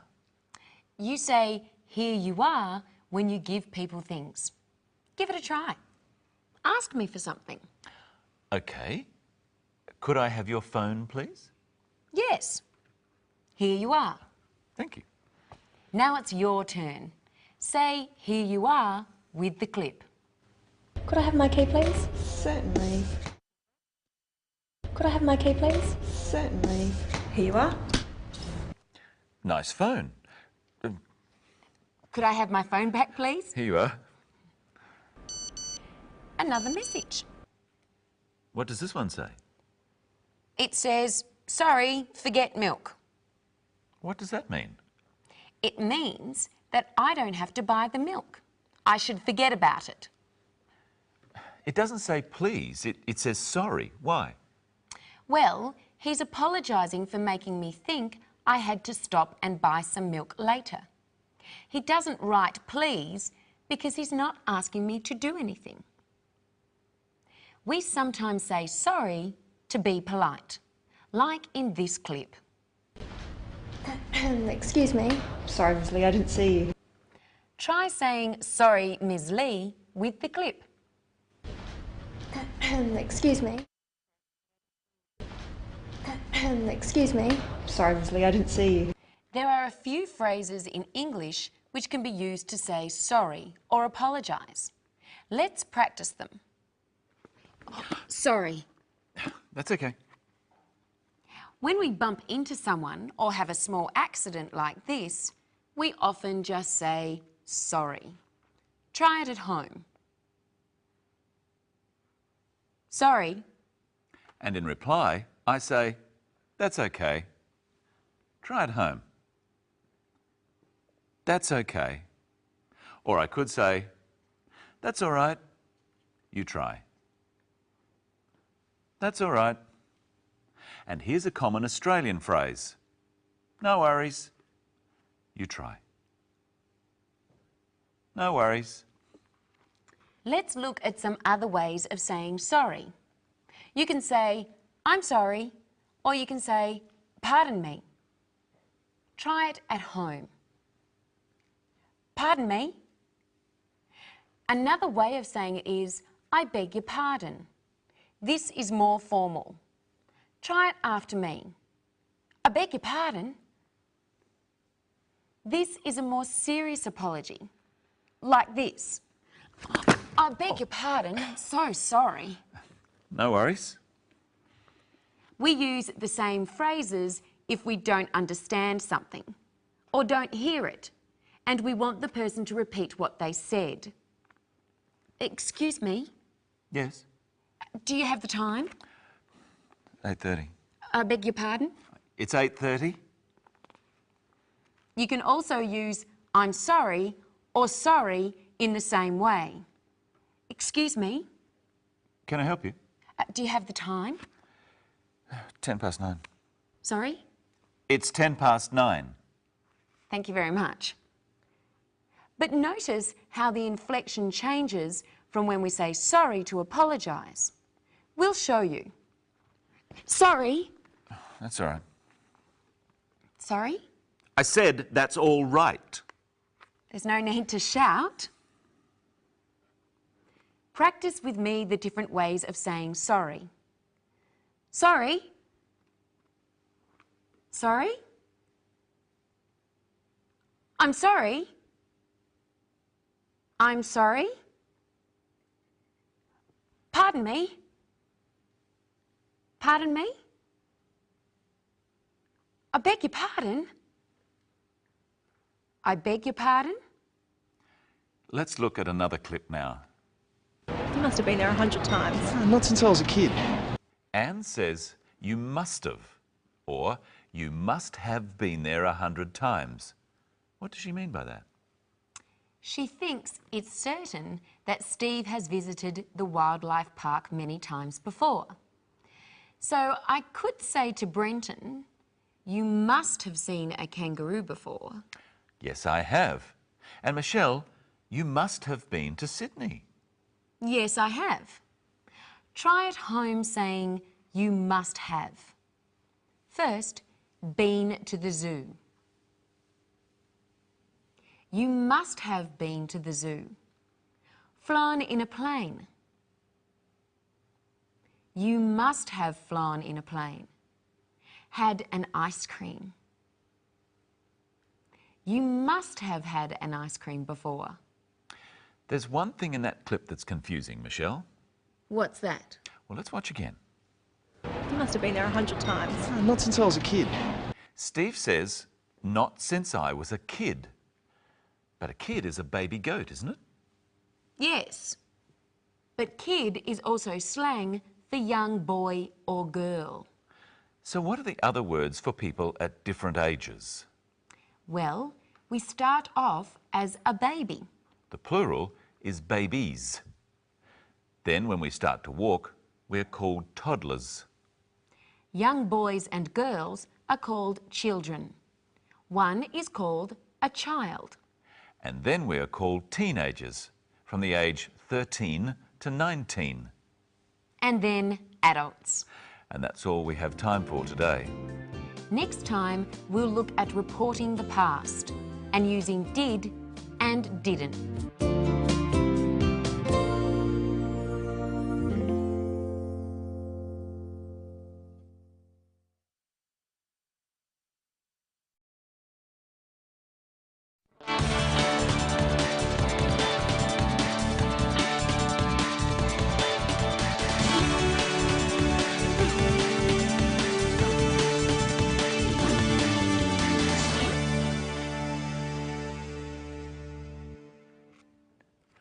Hello, welcome to Living English.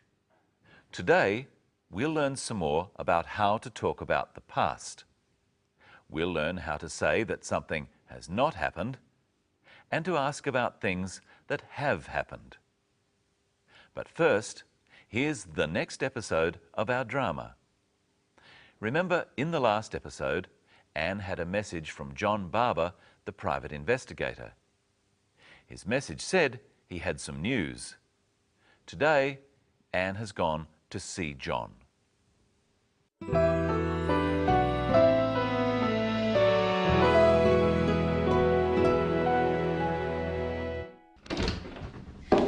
Have you found my brother? Not yet. No. Well, not quite. But I have found something. What is it? I went to the university. You said he was a student. I spoke to his professor, the head of the course he studied. And what did he say? Does he know what happened? Well, no, not exactly. He didn't know where your brother went. But he told me David had left the university. He stopped going to lectures.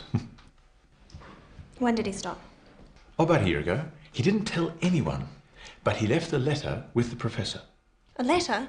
Have you got it? Where is it? The professor has it. He wouldn't give it to me because it was addressed to you. He left his card. I'll go and see him. Thank you. Oh, I found out something else. Yes? Your brother had a girlfriend. Really? You didn't tell me. Who is she? Well, I don't know yet. but I'm sure I can find her. We're closing in, Miss Lee. Fear not. Thank you.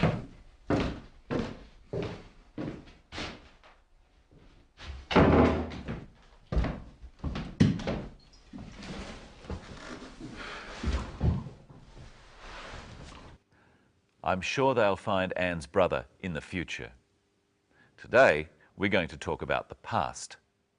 To talk about the past, we use words of action called verbs. See if you can hear the 5 verbs John uses to talk about past actions. I went to the university. You said he was a student. I spoke to his professor, the head of the course he studied. The 5 verbs used to show that the past is being talked about are went, said, was, spoke, and studied. We've looked at the past tense before on Living English.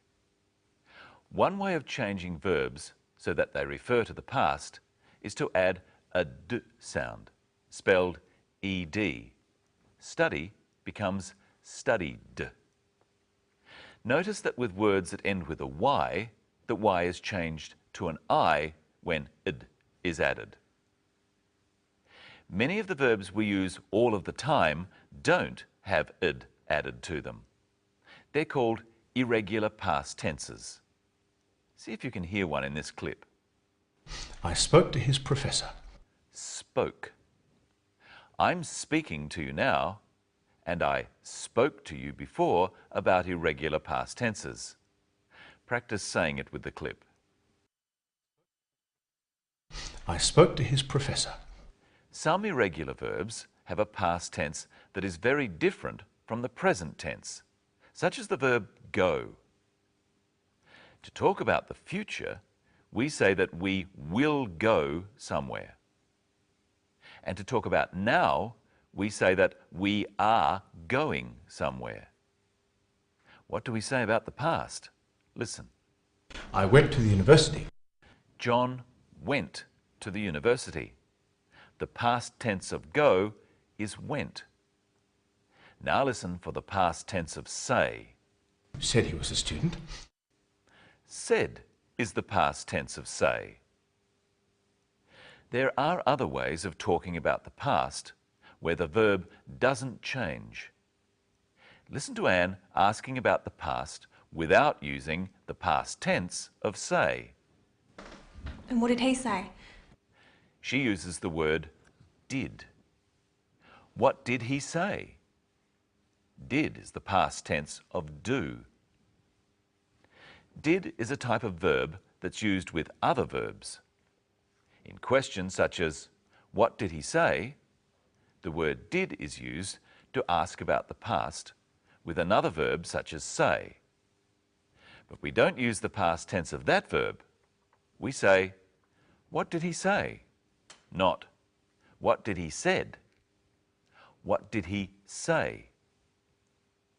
Let's try guessing the questions to some answers. If he went to the university is the answer, the question is, where did he go?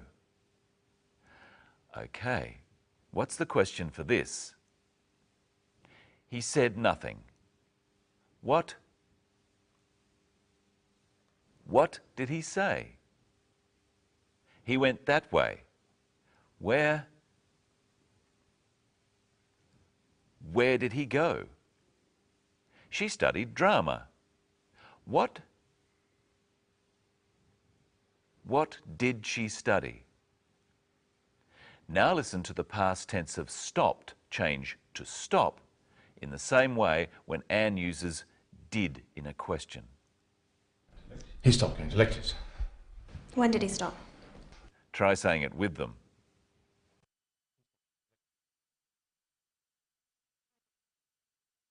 He stopped going to lectures. When did he stop? Stopped is the past tense of stop. But in a question about the past, we use did with stop. When did he stop? In the next clip, listen to John use the past tense of tell, told. He told me David had left the university. Now listen to this.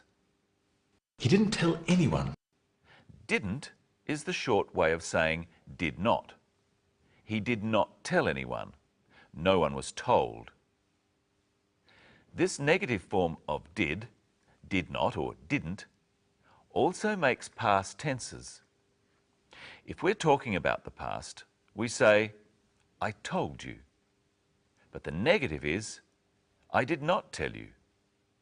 Both of these phrases are talking about the past. Did not or didn't is like ed on the end of verbs or irregular past tense forms such as told. I told you. I didn't tell you. Now you try some. I said it. I didn't say it. I went away. I didn't go away. I studied drama. I didn't study drama. Try saying didn't tell with John. He didn't tell anyone. Now listen to Anne using didn't when talking about the past. Your brother had a girlfriend. Really? You didn't tell me. It's time to say hello to Michelle. Hello, Michelle. Hello, Brenton. Hello, everyone. Today, we're going to look at words such as didn't, that are really two words said together very quickly. These words are called contractions. Listen carefully to what John says when Anne asks him who her brother's girlfriend is. Well, I don't know yet, but I'm sure I can find her. There were two contractions in that clip. What were they, Brenton? Don't and I'm. Don't is short for do not, and I'm is the contraction of I am. Let's listen in the next clip for the contraction of did not. He didn't know where your brother went. What's the contraction of did not? Didn't. Try saying it with the clip.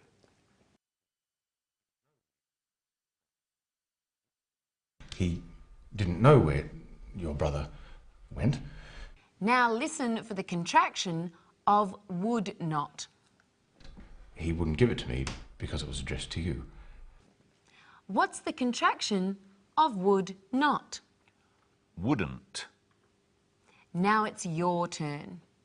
What's the contraction of could not? Couldn't. What's the contraction of does not? Doesn't. What's the contraction of was not? Wasn't. What's the contraction of is not? Isn't. We always shorten not to n't, but sometimes we change the way we say the first word. Will not becomes won't. Do not becomes don't. Listen to John say, I don't know, and then say it with him. Well, I don't know yet, but I'm sure I can find her. Well, I don't know yet, but I'm sure I can find her. You've probably noticed that these contractions have apostrophes. Now, Brenton, the contraction of I am is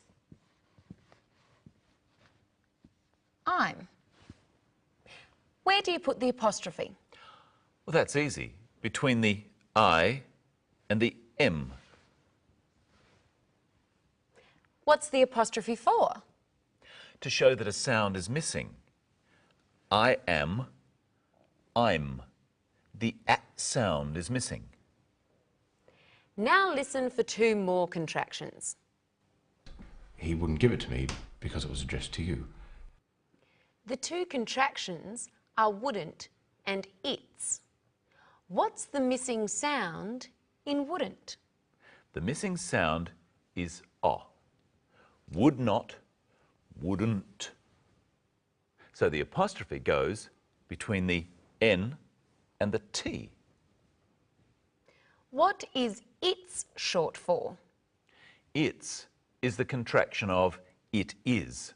So the apostrophe comes between the T and the S. Now listen for another contraction. We're closing in, Miss Lee. Fear not. We're. What's the missing sound in we're? The missing sound is a. We're, we are. We learnt quite a lot today. Now you know that if you ask about an action in the past, you use did and the usual form of the verb, like this. Did you enjoy today's program? Yes, I enjoyed it. Did you? Yes, I did too. On our next program, we'll be talking about giving advice and finding out what an adverb is.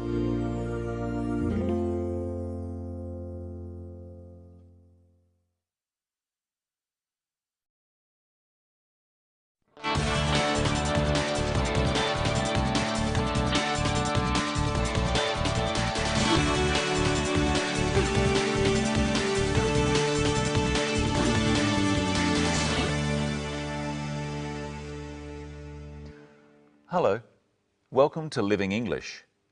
Today, we're going to find out about words which describe how people do things.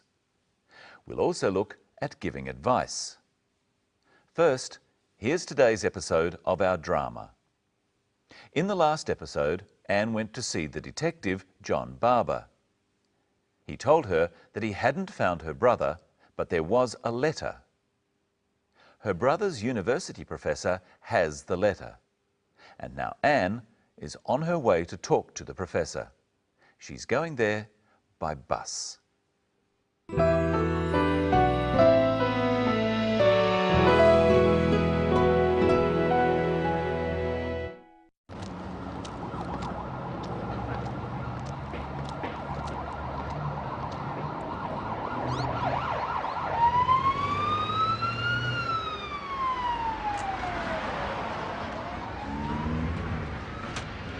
Hello, dear. How are you?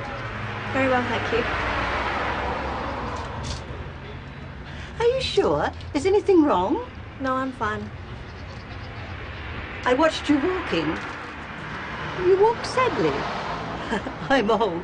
I walk slowly, but you walk sadly. Well, I do have a problem. Not too serious, I hope. I don't know. I hope not. Worrying doesn't help, my dear. Think positively, it helps. Do something. Take action. You'll be all right. I hope so. Thank you.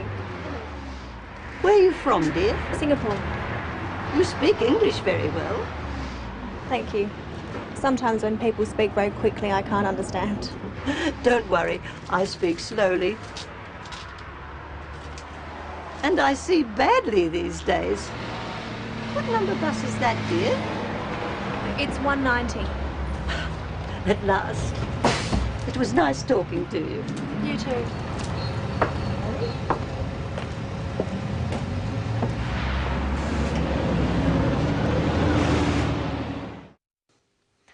In that episode, we saw the old lady give Anne some advice and sympathy. Sympathy is being concerned about other people. Listen to how the old lady shows her concern. First, she finds out if something is wrong. Hello, dear. How are you? Very well, thank you. Are you sure? Is anything wrong? She calls Anne dear. Usually, we only call children dear, but old people often call young people dear. Anne is polite and says that she's very well.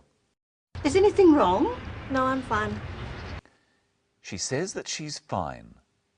This is the same as saying she's well or she is okay. There's nothing wrong. Try saying it with her. Is anything wrong? Is anything wrong?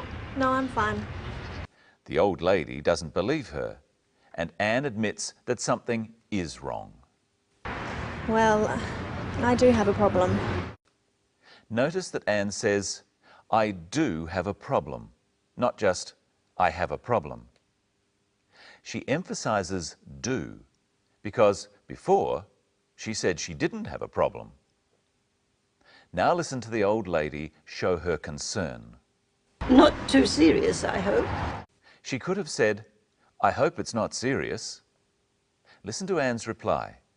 I don't know. I hope not. Notice that Anne says, I hope not. We say not after hope instead of saying don't before it.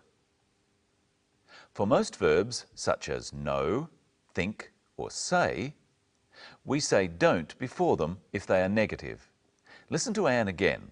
I don't know. I hope not. I don't know, and I hope not. Say the negative of these. I say. I don't say. I think. I don't think. I understand. I don't understand. I hope. I hope not. Now listen to the advice the old lady gives Anne. Worrying doesn't help, my dear. Think positively, it helps. Do something, take action. You'll be all right. She tells Anne to think positively. She means to think that good things will happen. Words that tell us how we do something are called adverbs. Doing words, such as think, are verbs, and words such as positively, that say how we think, are adverbs. Listen for the adverbs in this clip. I watched you walking. You walk sadly. I'm old. I walk slowly, but you walk sadly. The adverbs are sadly and slowly. They mean that Anne walks in a sad way and that the old lady walks in a slow way. We often add a ly sound to adjectives, the words that describe things. You can say that a snail is slow and that it moves slowly. Listen for 3 ly adverbs in this clip. Sometimes when people speak very quickly, I can't understand. Don't worry, I speak slowly. And I see badly these days. Quickly, slowly, and badly. People speak quickly, or they speak slowly. She sees badly. Now it's your turn to try some of these ly adverbs. He is quiet. He speaks. He speaks quietly. She is loud. She speaks. She speaks loudly. She is happy. She walks. She walks happily. His thoughts are negative. He thinks. He thinks negatively. Not all adverbs have this ly sound. See if you can work out which is the adverb in this clip. You speak English very well. It's well. She speaks English very well. Well is the adverb formed from the adjective good. And here's someone else who speaks English very well. Michelle Croden. Thank you. Hello, everyone. What have you got today? A pack of cards. I want you to build a house of cards. Okay. Tell the viewers how you're building it. Listen out for any adverbs Brenton uses. I'm building it slowly and carefully. If I built it quickly, it would fall down. There. you used 4 adverbs. Do you know what they were, Brenton? Slowly, carefully, and quickly. What's the other one? You said that if you built the house of cards quickly, it would fall down. Adverbs say something about verbs. What did you say about fall? I said it would fall down. Down is the adverb. Adverbs say how, when, and where things happen. They also say how well you do something, if you're bad at it or good at it. You're good at English. Yes, I speak English well. Listen again to the old lady at the bus stop telling Anne how well she speaks English, and then say it with her. You speak English very well. Very well. Remember that we use very with adjectives to mean more than. We also use very to do the same thing with adverbs. Listen again to Anne. Sometimes when people speak very quickly, I can't understand. She can't understand when people speak very quickly. Let's look again at adverbs. How did Brenton build the house of cards? Slowly and carefully. How is this man walking? Very slowly and carefully. Let's have a look at someone playing the violin. It sounds beautiful. How does she play? She plays beautifully. What's your violin playing like, Brenton? My violin playing is bad. How does he play? He plays badly. How well do you play, Michelle? I had lessons when I was younger. I play fairly well, but not as well as the woman we saw. How well does the woman we saw play? She plays very well. Give us a demonstration of your violin playing, Brenton. Oh. Okay.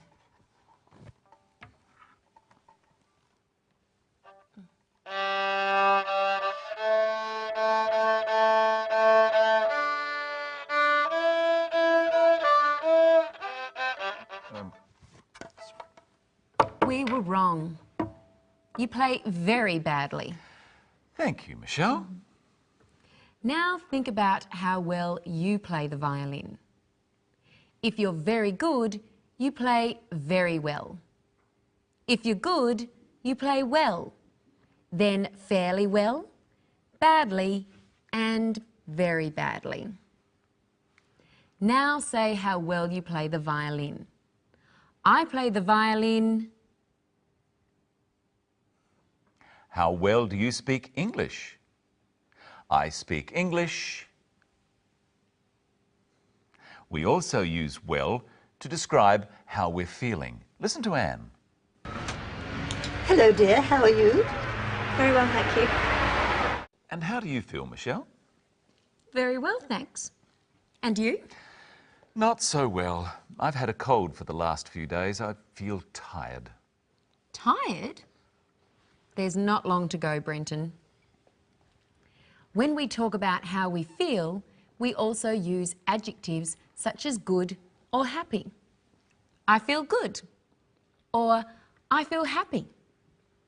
If someone asks you how you are, you can say, I feel good, or just good. Practice now. How do you feel? I feel good. We showed Anne saying something similar earlier on. Remember? Is anything wrong? No, I'm fine. I'm fine. What are some other ways to say this, Brenton? I'm all right and I'm okay. We say these when someone asks if something is wrong.